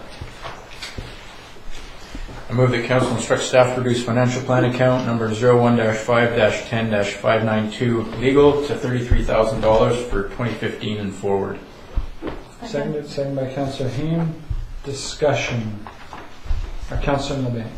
As in committee, I'm going to vote against this one. It's important to have access to adequate legal fees. We've got a lot of big projects coming up. I would hate to see us not getting the advice that we need that may end up saving us significant costs or liability risk down the road because we don't have access to the appropriate amount of money at the right time. Councillor Scott. I won't support the motion as well. We're not talking a lot of difference. Just so everyone's aware, the motion was to reduce legal to $33,000 from $40,000. There's too many unforeseen potential items with legal, and we can always do a budget amendment, but it's takes quite a bit of staff time. It takes council time to deal with it, and I think when you budget, you should budget appropriately. And we do have a number of larger items that are potentially coming up, and I'd rather have appropriate funds in there and not be changing budgets midway through the year because we're trying to keep it too close to what the anticipated amount is. Councillor Hayne? I'm going to support it. As they calculated in the budget meeting, the average legal expenditures from 2004 to 2014 were less than $33,000. So I think that $7,000 represents a 0.5% of tax increase to the residents. So it's worth a little bit of effort if we have to amend the budget, if we need more money for legal. It just makes us get down to business a little bit more and get to the point instead of dragging things out because we know what our legal budget is. So I'll support it, and I'd like a recorded vote, please. Okay. Councillor Cole. Yeah, further to Councillor Hames' data, prior to 2011, the 8-year average moving up to that point was $26,000. So we have a reduction with still a margin of safety by going to $33,000. I'm in favor of this. Councillor Savage. Yeah, I just have difficulty trying to compare items from 2004. We're talking 11 years ago. Too far to go back. But, yeah. Okay. Councillor Colson. Just to clarify my numbers, it starts at 2004 and goes up to 2011. It's not specifically 2004 data. Okay. But the 2004 was used in your average. Yeah, correct. Councillor Milbank. Just one last comment, just to make sure everybody's clear. This isn't saying that council is going to spend more on legal fees. It's not saying that we're obliged to spend money on lawyers, which I would agree would be a stupid expenditure if it's not necessary. It just gives us the ability to access it if we do need to get legal advice. So the idea of being potentially exposed and not being able to access our lawyers because we haven't budgeted enough if something comes up is not something that I would, not a position I would want to put the district in. Councillor Hayne. Well, I think everyone in the community is aware that we don't move too quick over here. Things take a while to work their way through the process. So if we ever got close to the maximum on our legal budget, we can always amend our budget. So it's never going to stop us from getting a legal opinion. It'll never stop us from seeking legal advice. It's just saying right now we don't need to budget that extra $7,000, which goes into that large surplus that we're carrying forward right now of $280,000 from 2014. So if we can cut some of that down, why wouldn't we want to do that? Okay. Question through to staff. Is there anything preventing us from going over budget on a line item legally? Well, certainly if it's not something that has been approved by council, there are some limitations on the part of staff to move forward with seeking legal advice if we're over. Okay. And recognizing that when it comes to a lot of the legal aspects, they tend to be approved or considered by council prior to direction given, seek legal advice on this, direction given, seek legal advice on that. Is that in some, not all. Not all, no, but in a lot of cases. When it comes to, as Councillor Colson's raised, in terms of the averages have been, there's been some years where it's been above that average, and so in terms of it, The reason for the $33,000 number is the budget originally showed at 40. There was a suggestion of going down to the $26,000 average. And in terms of it, the calculation of going to including those unusual years takes it to basically a $33,000 amount. It would not prevent us from seeking legal advice when it comes down to it. Technically, we cannot budget for a deficit. However, in terms of budgeting itself, there are going to be some line items that end up being over and some items that end up being under. Personally, I see the $33,000 as being realistic based on our history. And yes, it does include some older history in that regards. But in terms of it, it gives us something to focus in on and show that with respect to it, tightening up a little bit on the budget side. And if it turns out there are more issues, then yes, there usually is typically at least one financial plan amendment during the year. Any further discussion on it? Okay, recorded vote, I believe, was requested. All those in favor of the motion to go to $33,000? Councillor Savage, Councillor Haim, Mayor Haim, and Councillor Coulson opposed. Councillor Scott and Councillor Milbank, motion carried. Just with that. Okay.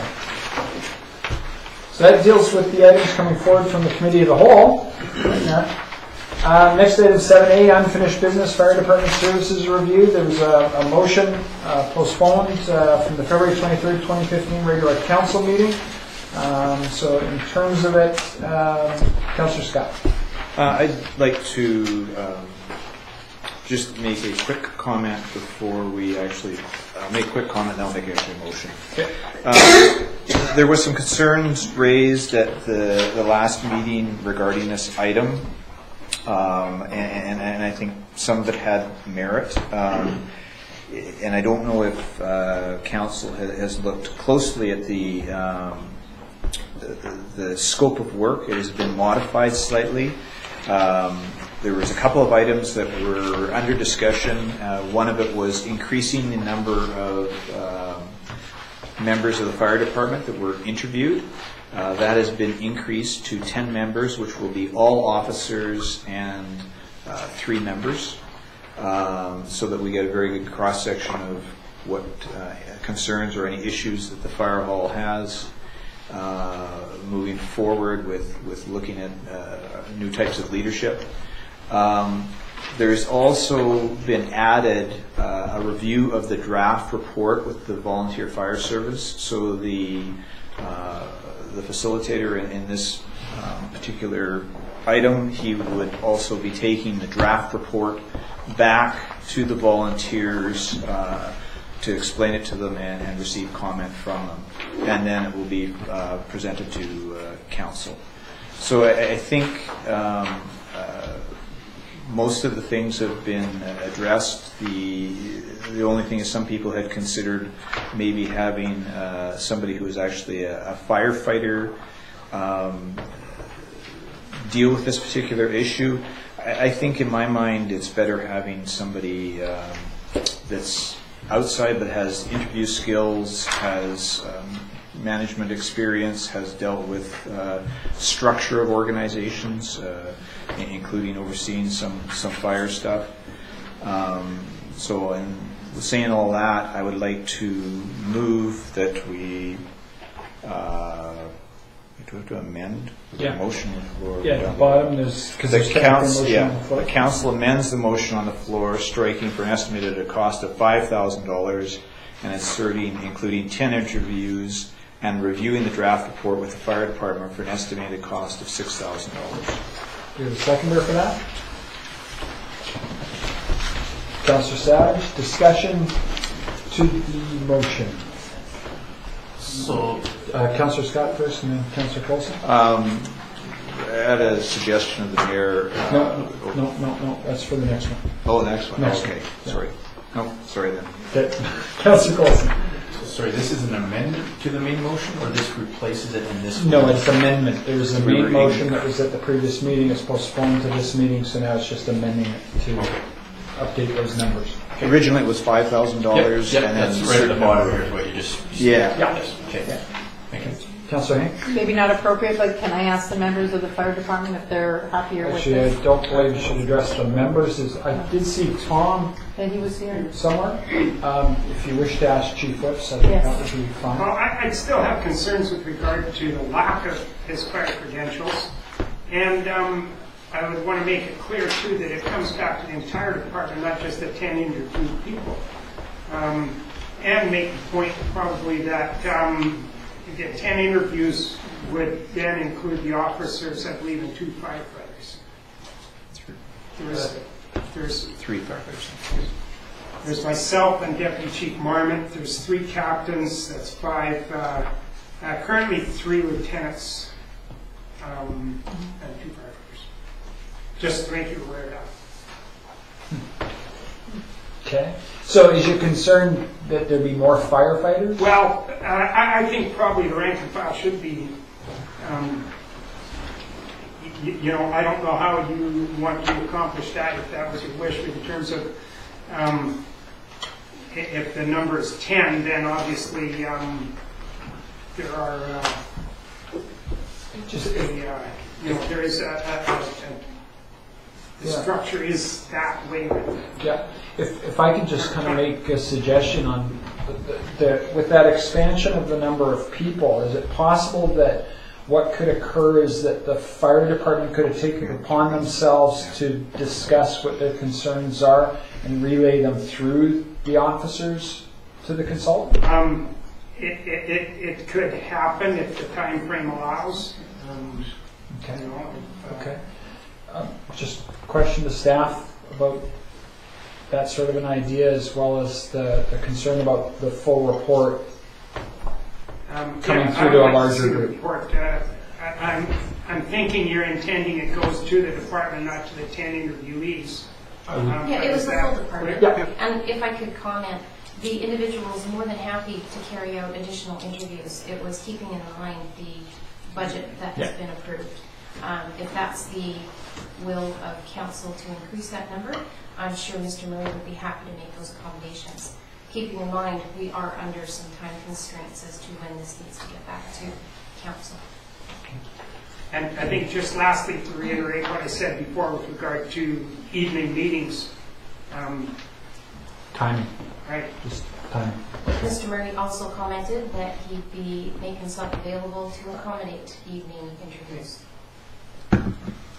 Okay. Councillor Coulson?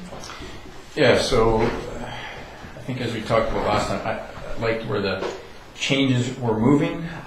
Still concerned about the individual. Not necessarily saying that we need a fire. Sorry. Someone out of a fire department to do this work. But when we heard Mr. Murray's background, he was a CAO, accountant by background. He negotiated a union contract and had service on an emergency preparedness group. I forget the name of it now. We could have a more administrative person do this that has done a suite of fire service reviews, perhaps. So I like the intent of what this will accomplish. I cannot support whom is going to do this. Councillor Scott.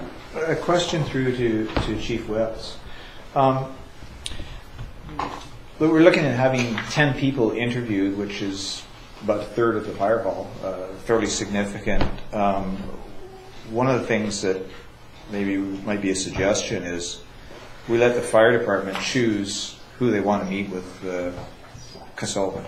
How many firefighters, how many officers. Obviously, those that are chosen, the others can feed information into them, but I don't think probably interviewing 30 people is probably a very efficient way of getting additional information. I think if we can't get the information from surveying 10 people in the organization, then yeah, I think enough said. Okay. Yeah. Just question to staff in terms of it, the suggestion of the interviewees themselves, carved in stone, or just they're willing to do 10 and the suggestion was officers and That's stuff? correct. Okay. So effectively, it would leave it open. The membership could kind of effectively determine it. Okay, I wasn't, I just want to make that point with regard to how many of that 10 would be officers. That was my point, but if that flexibility is there, then Okay. we'll work with it. Okay. Councillor Milbank? I'm, for obvious reasons, particularly sensitive to the concern that the person may not have the specific experience on the floor in a fire hall or specifically managing a fire hall. That's definitely something that weighs on my mind. But in the circumstances, we have to get it done. So he may not be perfect.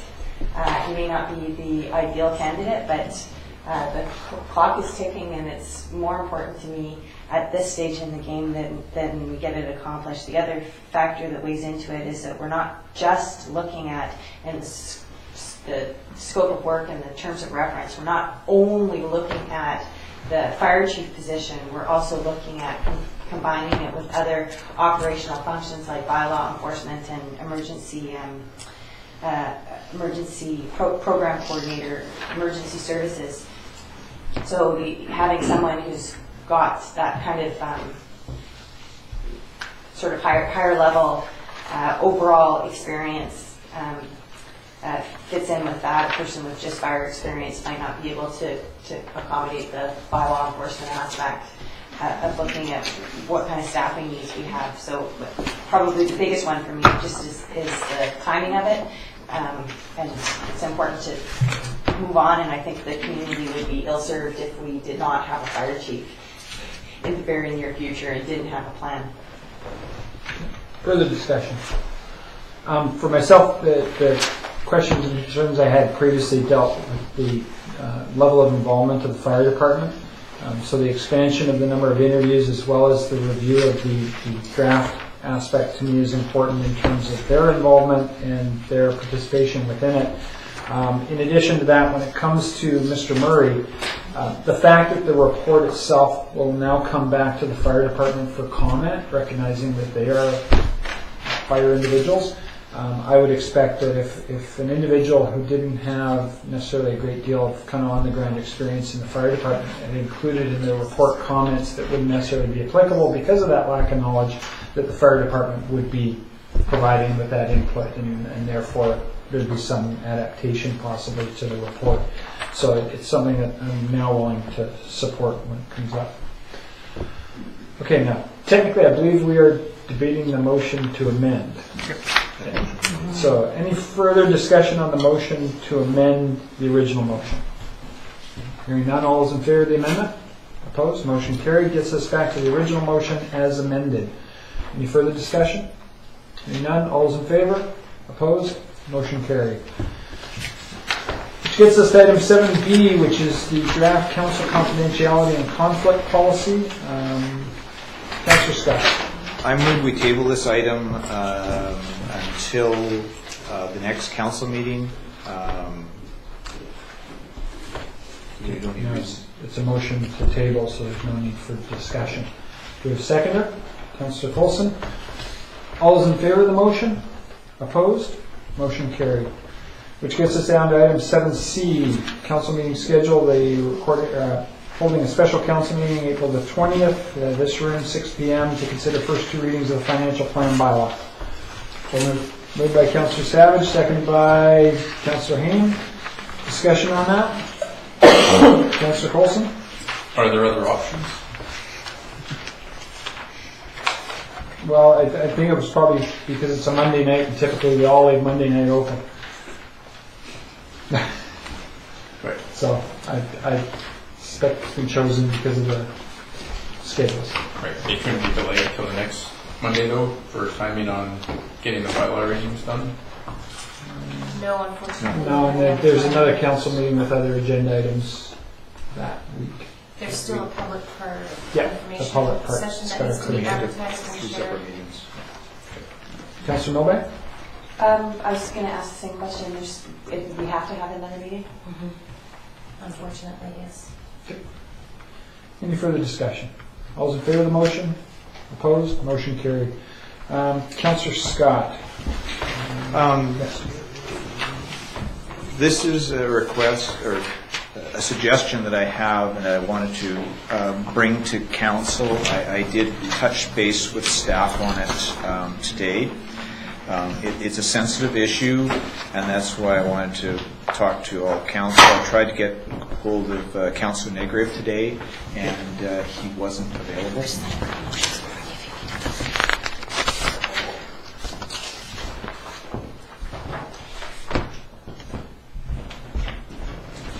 Okay, it's just a reminder what the motions were from the meeting. Oh, okay. Oh, thank last you very much. Thursday.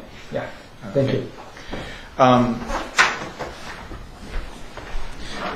It was a result of the two motions that we made, and as I say, I was trying to get hold of Councillor Negriff today because I was aware he wasn't going to be here tonight, and I wanted to let him know what I was looking at doing to see if he had any concerns about it. What I have is a suggestion to councillors regarding these two motions that we have. And the two motions, basically, they're worded slightly different. The first motion that we dealt with was council engage a qualified consultant. The word is council engage a qualified consultant. The second one was that council direct staff to engage a qualified consultant. So we have two different ways that we're dealing with it. One is council is doing it, or the council has to get some information to be able to do it. And the other one is we're directing staff to do it. And as much as this is going to sound really, really strange, what? No, sorry. Okay. As much as this is going to sound strange, considering the sensitivities of the issues, and that there is everybody's involved in some way, shape, or form regarding these issues. What I would like to suggest is a slight wording change in these two, or by agreement of council, we don't need a wording change, that we have a consultant choose a consultant in both of these issues so that it is completely at arm's length from staff and council in choosing somebody. I think that question arose at the meeting about how is the person going to be chosen. We also don't have any terms of reference. So the suggestion that I would like to make is, and I have no idea if this will work 100% because I don't know if the individual is available. Rob Roycroft is a consultant who has done work for the district in the past. He's local, so he's close by. That he choose the consultant, but we also need some terms of reference. So what I would suggest is that he go out and, or actually he come here, I guess, and have an interview with all of those people involved in each of the particular motions. Sure. A short interview. We're talking like 5 minutes or whatever. People can't get their point across in that period of time as to what their concerns are. Mr. Roycroft would then develop the terms of reference, and he would select the two individuals. So it's at arm's length. It does not involve staff. It does not involve council. It's completely independent. It's a maybe more onerous way of doing it, but it's fully transparent.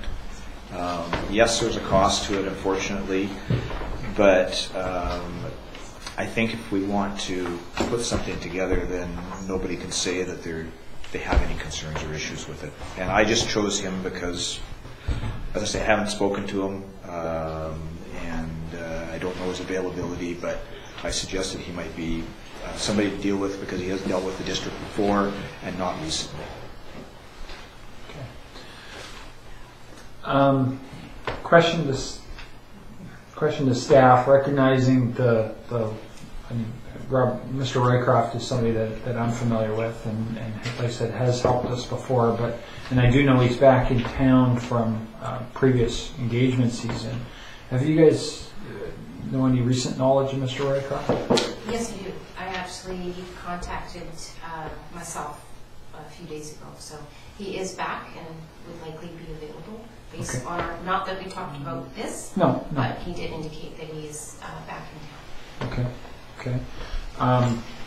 Then would it be appropriate for council to direct staff to discuss with Mr. Roycroft his availability to undertake what Councillor Scott has suggested with a recognizing we do have a special council meeting, is it possible to add it to that agenda? I can make attempts to contact him, sure. Okay. Budget implications? We wouldn't really know until we know about his availability. We would be doing first and second reading as proposed on the 20th, so possibly is that, to do a singular amendment to a budget in front of us doesn't have huge impacts, I don't think, in this case. So would it be possible to bring that forward at that time? Sure, if I can gather the information, yeah. Okay. So, Councillor Scott, you want to make a motion to direct staff?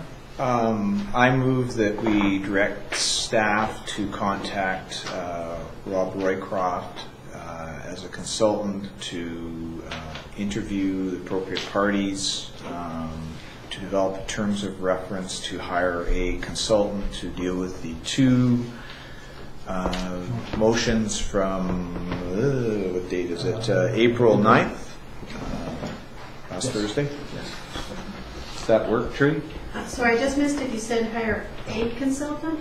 Last A- time you said two consultants. No, So Rob Roycroft being the consultant to Yes. determine who the other consultants are. Which seems crazy having consultant get consultants, but So we're hiring, Hang on. sorry. Trudy, are you okay with the motion? I've Just got before I get a council second. direct staff to discuss with Rob Roycroft to act as a consultant to interview parties and To develop terms of reference. To develop- develop terms of reference. yes, And identify appropriate qualified consultants. as mentioned in the motions of April the 9th. Yep. Is that seconded? Yes. Seconded by Councillor Staff. Discussion on the motion? Councillor Coulson? So the first consultant we're hiring is going to develop two separate terms of references for two separate consultants Yep. to deal with motions which, in my opinion, could be quite easily merged into one. That's just my opinion. Anyway, Having said that, we do have two motions approved by council. And do note that there's nothing in the motions themselves that prevent the qualified consultant from being the same individual. Yeah. Councillor Savage? Yeah, I think it's, I think it's a good motion from Councillor Scott, and I appreciate his efforts in this regard. And just to qualify, so the original consultant, Mr. Roycroft, we can go to direct awards for something like that. It satisfies the purchasing policy, I think. I believe it's under $10,000, so staff can go to direct awards. Okay. So I'm comfortable with that. I think it's a step in the right direction. Okay. Any further discussion? Hearing none, all those in favor of the motion? Opposed? Motion carried. Okay, which gets us to no bylaws, so it gets us to new business motions and notice of motions. The first item, development permit with variance application number 3060-20-DP15-117 regarding 7453 Industrial Road, which is High Tech Industries. Is there anybody here that would like to speak with regards to that specific DP for 7453 Industrial Road? Yes, sir. Mark Landry, I own High Tech Industries. So Lisa spelled out in her report to the CAO more extensively anything that I could say.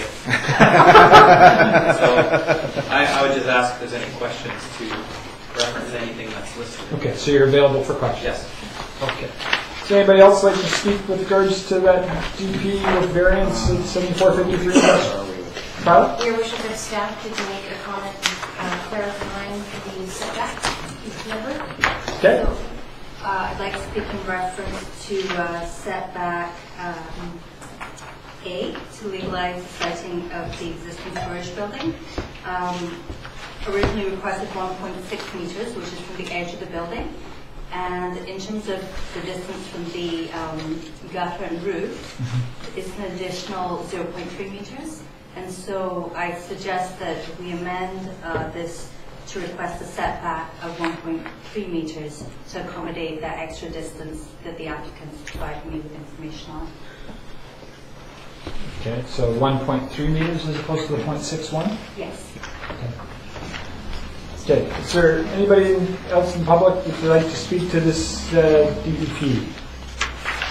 Hearing none, council, what would we like to do? Questions, comments, motions? Just a question to the staff. Is there any changes on these, or are these just bigger versions of what was? Those are bigger versions of what you've got. So Okay. you can get a good material.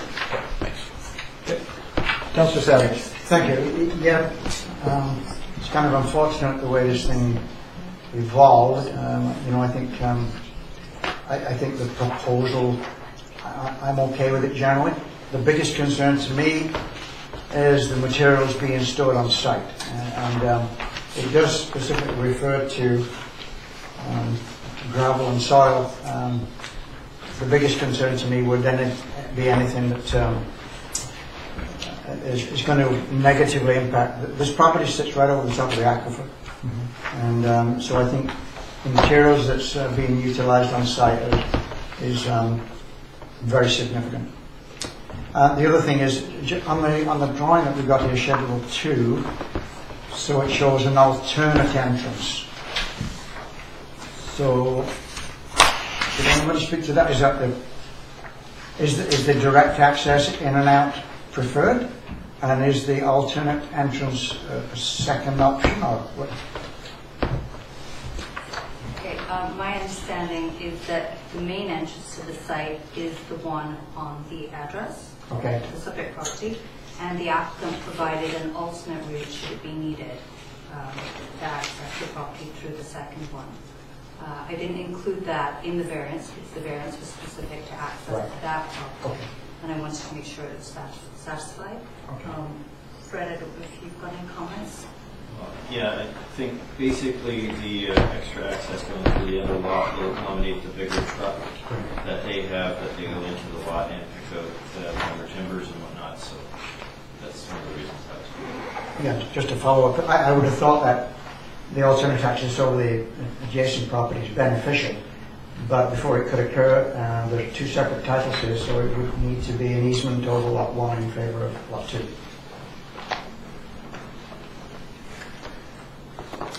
Again, it's not.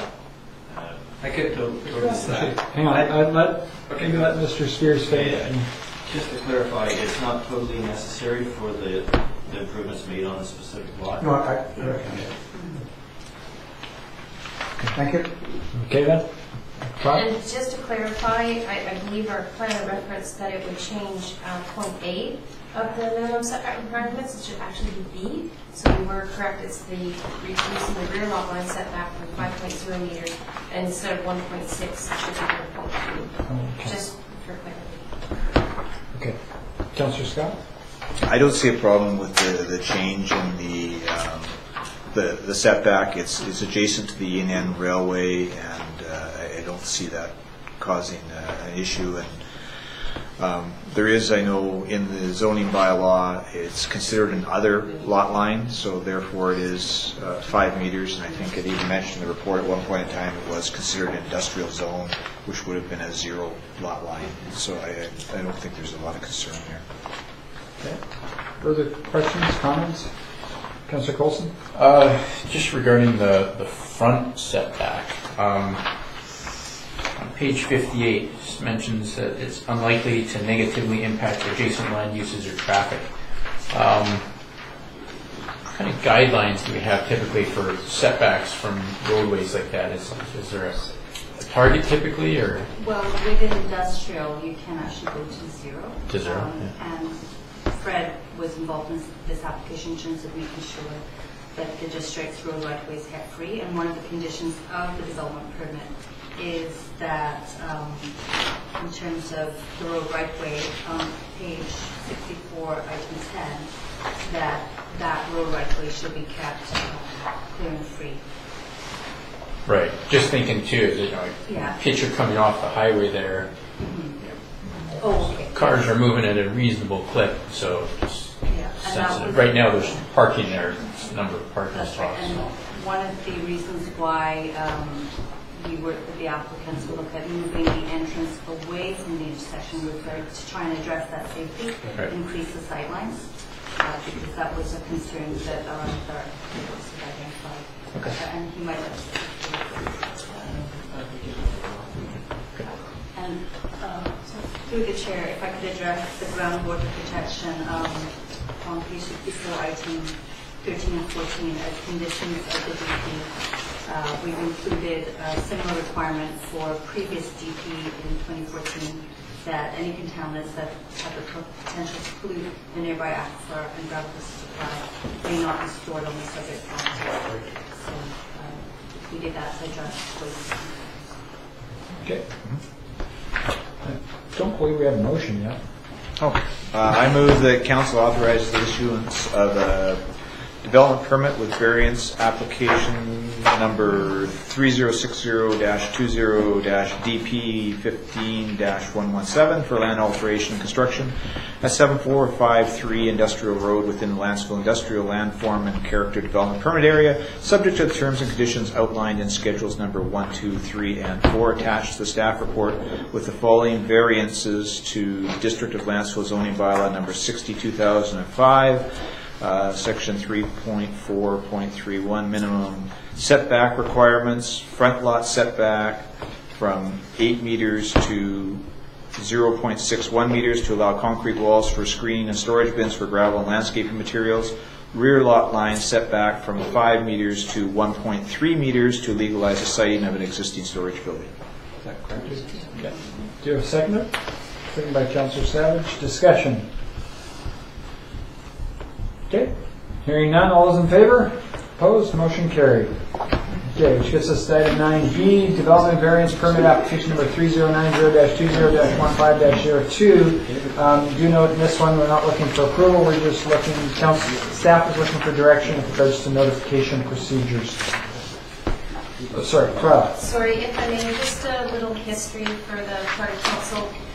Previously, it's been the district's practice that when there's a common variance being applied for, that staff use discretion, and we just move forward with making notification to the surrounding neighbors and then bring that report in its complete state back to council.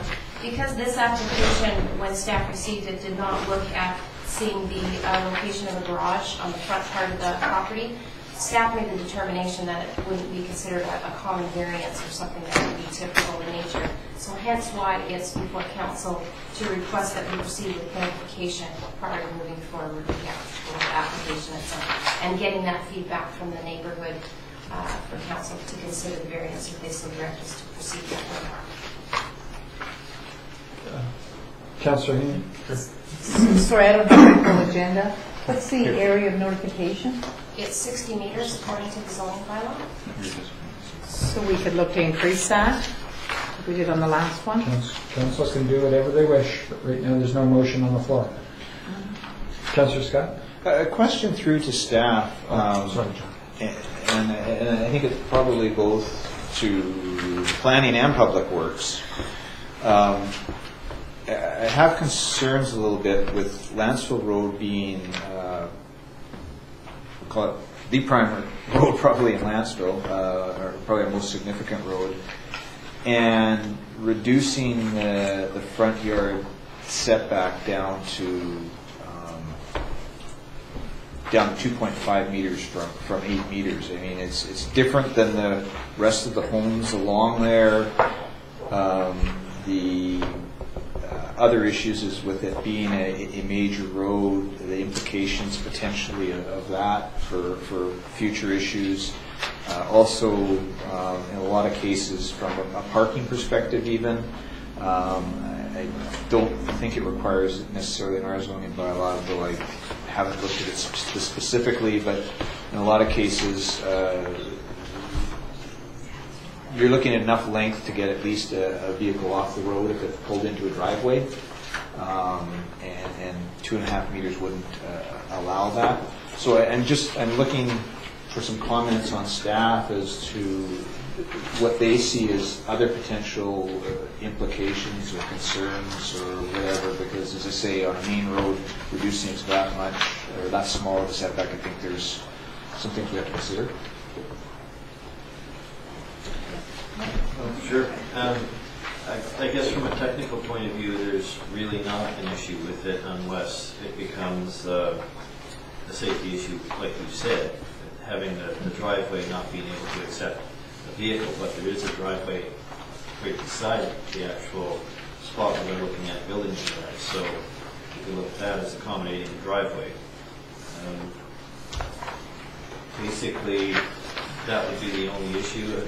Aesthetically, I don't really have anything to say on that. Yes, Mr. Chair, from an aesthetic point of view, Massville doesn't have any clear design guidelines or bylaws that prevent this siting. And from the building permit point of view, there's no issue in terms of the siting the garage and the proximity to the house. So that's one thing I did check in terms of any potential issues there. So just to follow up on that, and I understand that, the only real issue is that it's a setback variance that is being requested, and reducing it from 8 meters to 2.5 meters. Yeah, that's the whole issue. Yeah, there's no formal character or anything like that. I understand that. Because we don't have any guidelines. Yeah, no, that's fine. I appreciate that. Thank you. Councillor Coulson. Is there any cost implications to the residents on what we decide here right now? Like if they already paid whatever fee they have to pay for this? So if this doesn't go ahead tonight, is there a cost savings to it? What do you mean in terms of return of the application fee? Well, they paid an application fee to this point. Yes. Is there another part to carry on with the notification? Or is it all covered in? It's all covered in one. It's all covered in one. Right. So this would simply be getting feedback from the neighbors in a more formal setting and saving staff time if we don't go ahead and do the notification. Okay, thank you. Councillor Savage? Yeah, thank you. Yeah, I'll be speaking, I'll be opposed to the notification. I can't see you supporting this kind of a thing with the garage fronting the street. This is a property that's 100 meters deep. That's where it is. It's only the front, less than half of the front portion of the property is improved in terms of a house and a shed, or existing garage. So there's tons of room on this property to put a garage. There's no topographic challenges. The lot is level. And to me, it is an aesthetic thing. So I'll be speaking against recommendation number 1. Councillor Hain? Well, actually, that's the point I was going to make, is that it's a half-acre parcel. There's quite a large area that's undeveloped, so I'm not really sure why we want to be pushing these structures so close to the road. It's going to give a different feel to Lanceville Road.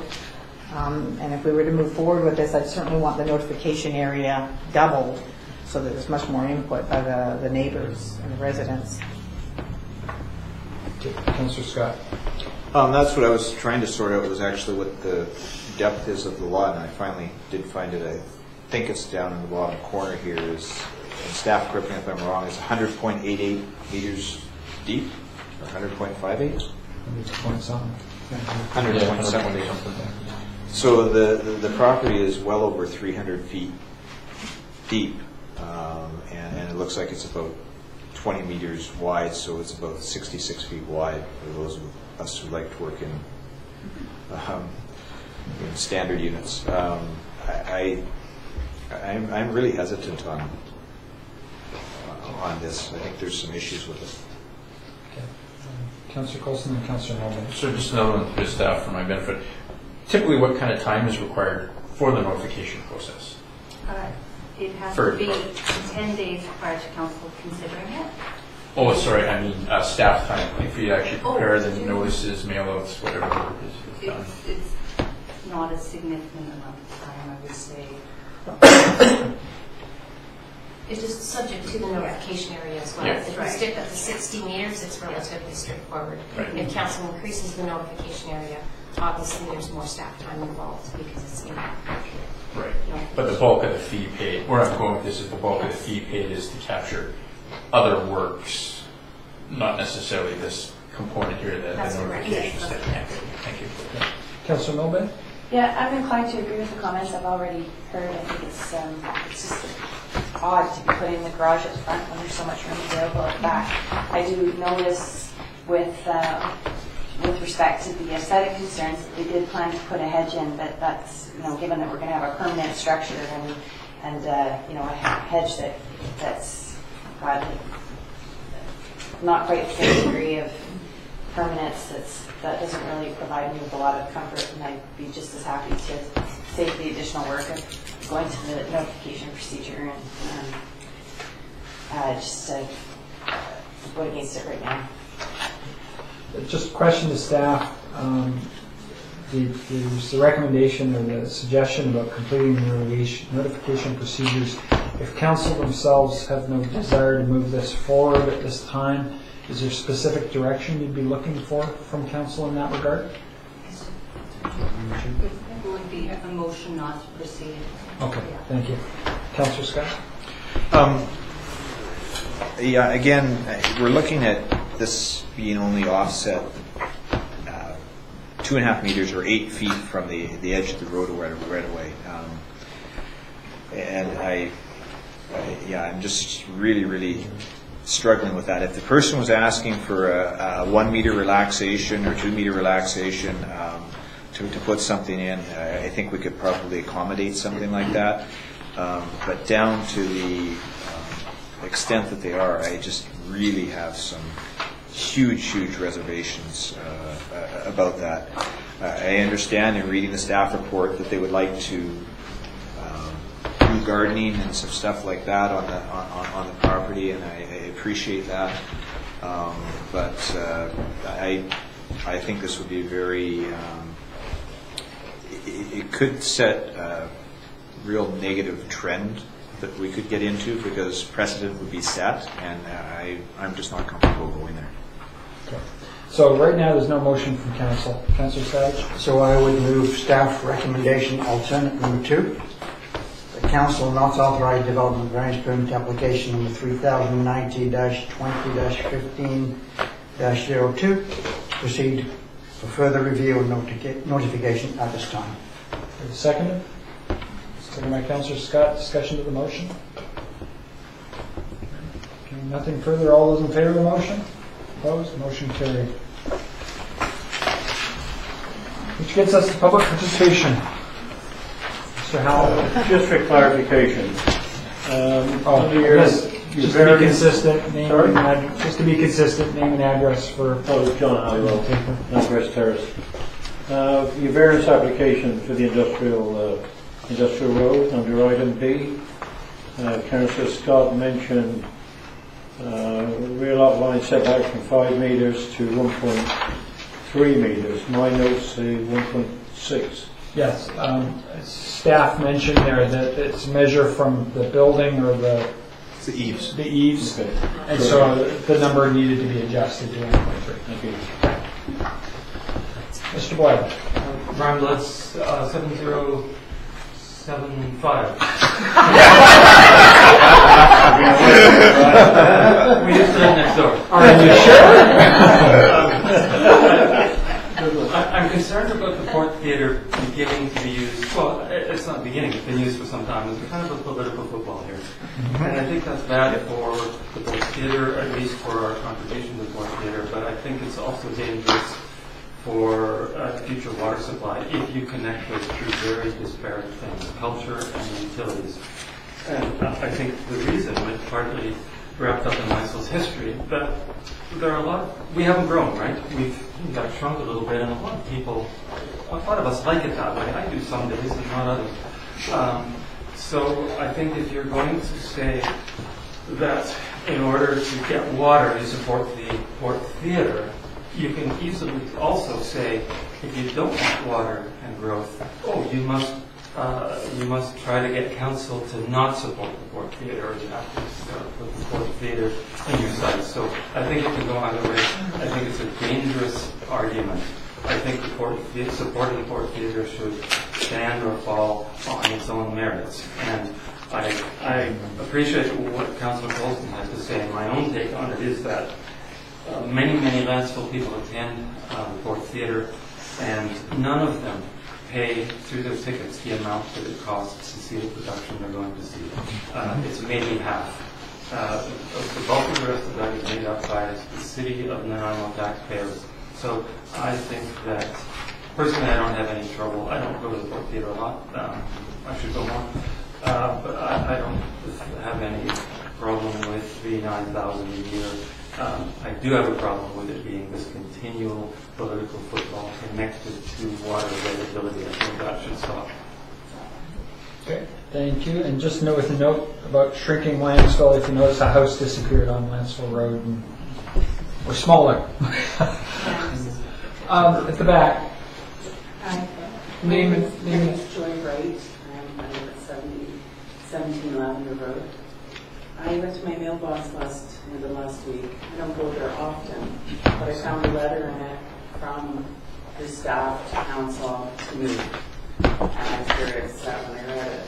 But today when I get here to find out what's going on, I didn't get the attachment to 7 unfinished business, which I guess it turned out to be 7D. And when Councillor Scott brought it up, I was so confused at what we were even talking about. Okay.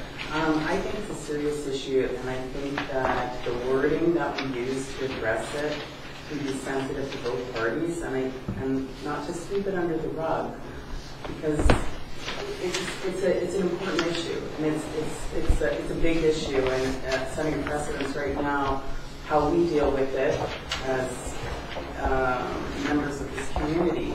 I think we should be careful with our wording in meetings, that we're addressing it with the respect it deserves. And I didn't think it got that respect today. I think we should be saying, like, this terms of reference, hiring a consultant to establish the terms of reference to what? What is the terms of reference being established for?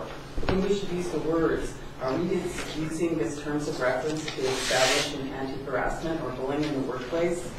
I mean, these are words that we could talk about, because it's all over social media and it's all over the planet. And I think we should talk about it as a community too, and be able to say it out loud, so it gets into our minutes. So the people that were as upset as I was when we read the notice in the mail, we know that it is being talked about with the respect it deserves. And the wordage is important to me. Councillor Scott? Yeah, if I may respond to your comments. And I apologize for that. That's my oversight. There was a meeting last Thursday night. It was a public meeting.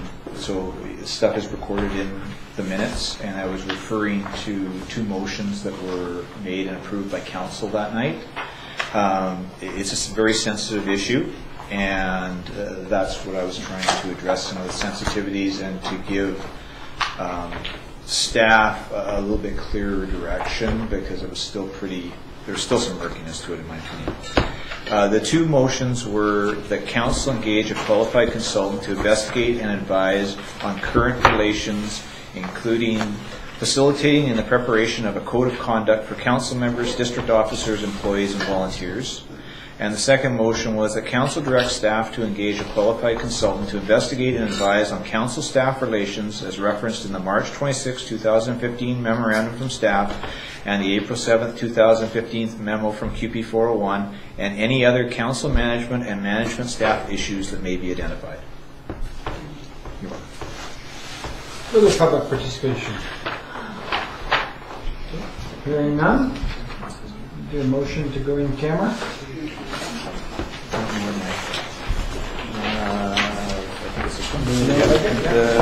The council closes the meeting to the public pursuant to sections 91A and C of the Community Charter for the purpose of considering personal information of identifiable individual roles as being considered for a position of an officer, employee, or agent of the municipality, or another position appointed by the municipality, labor relations.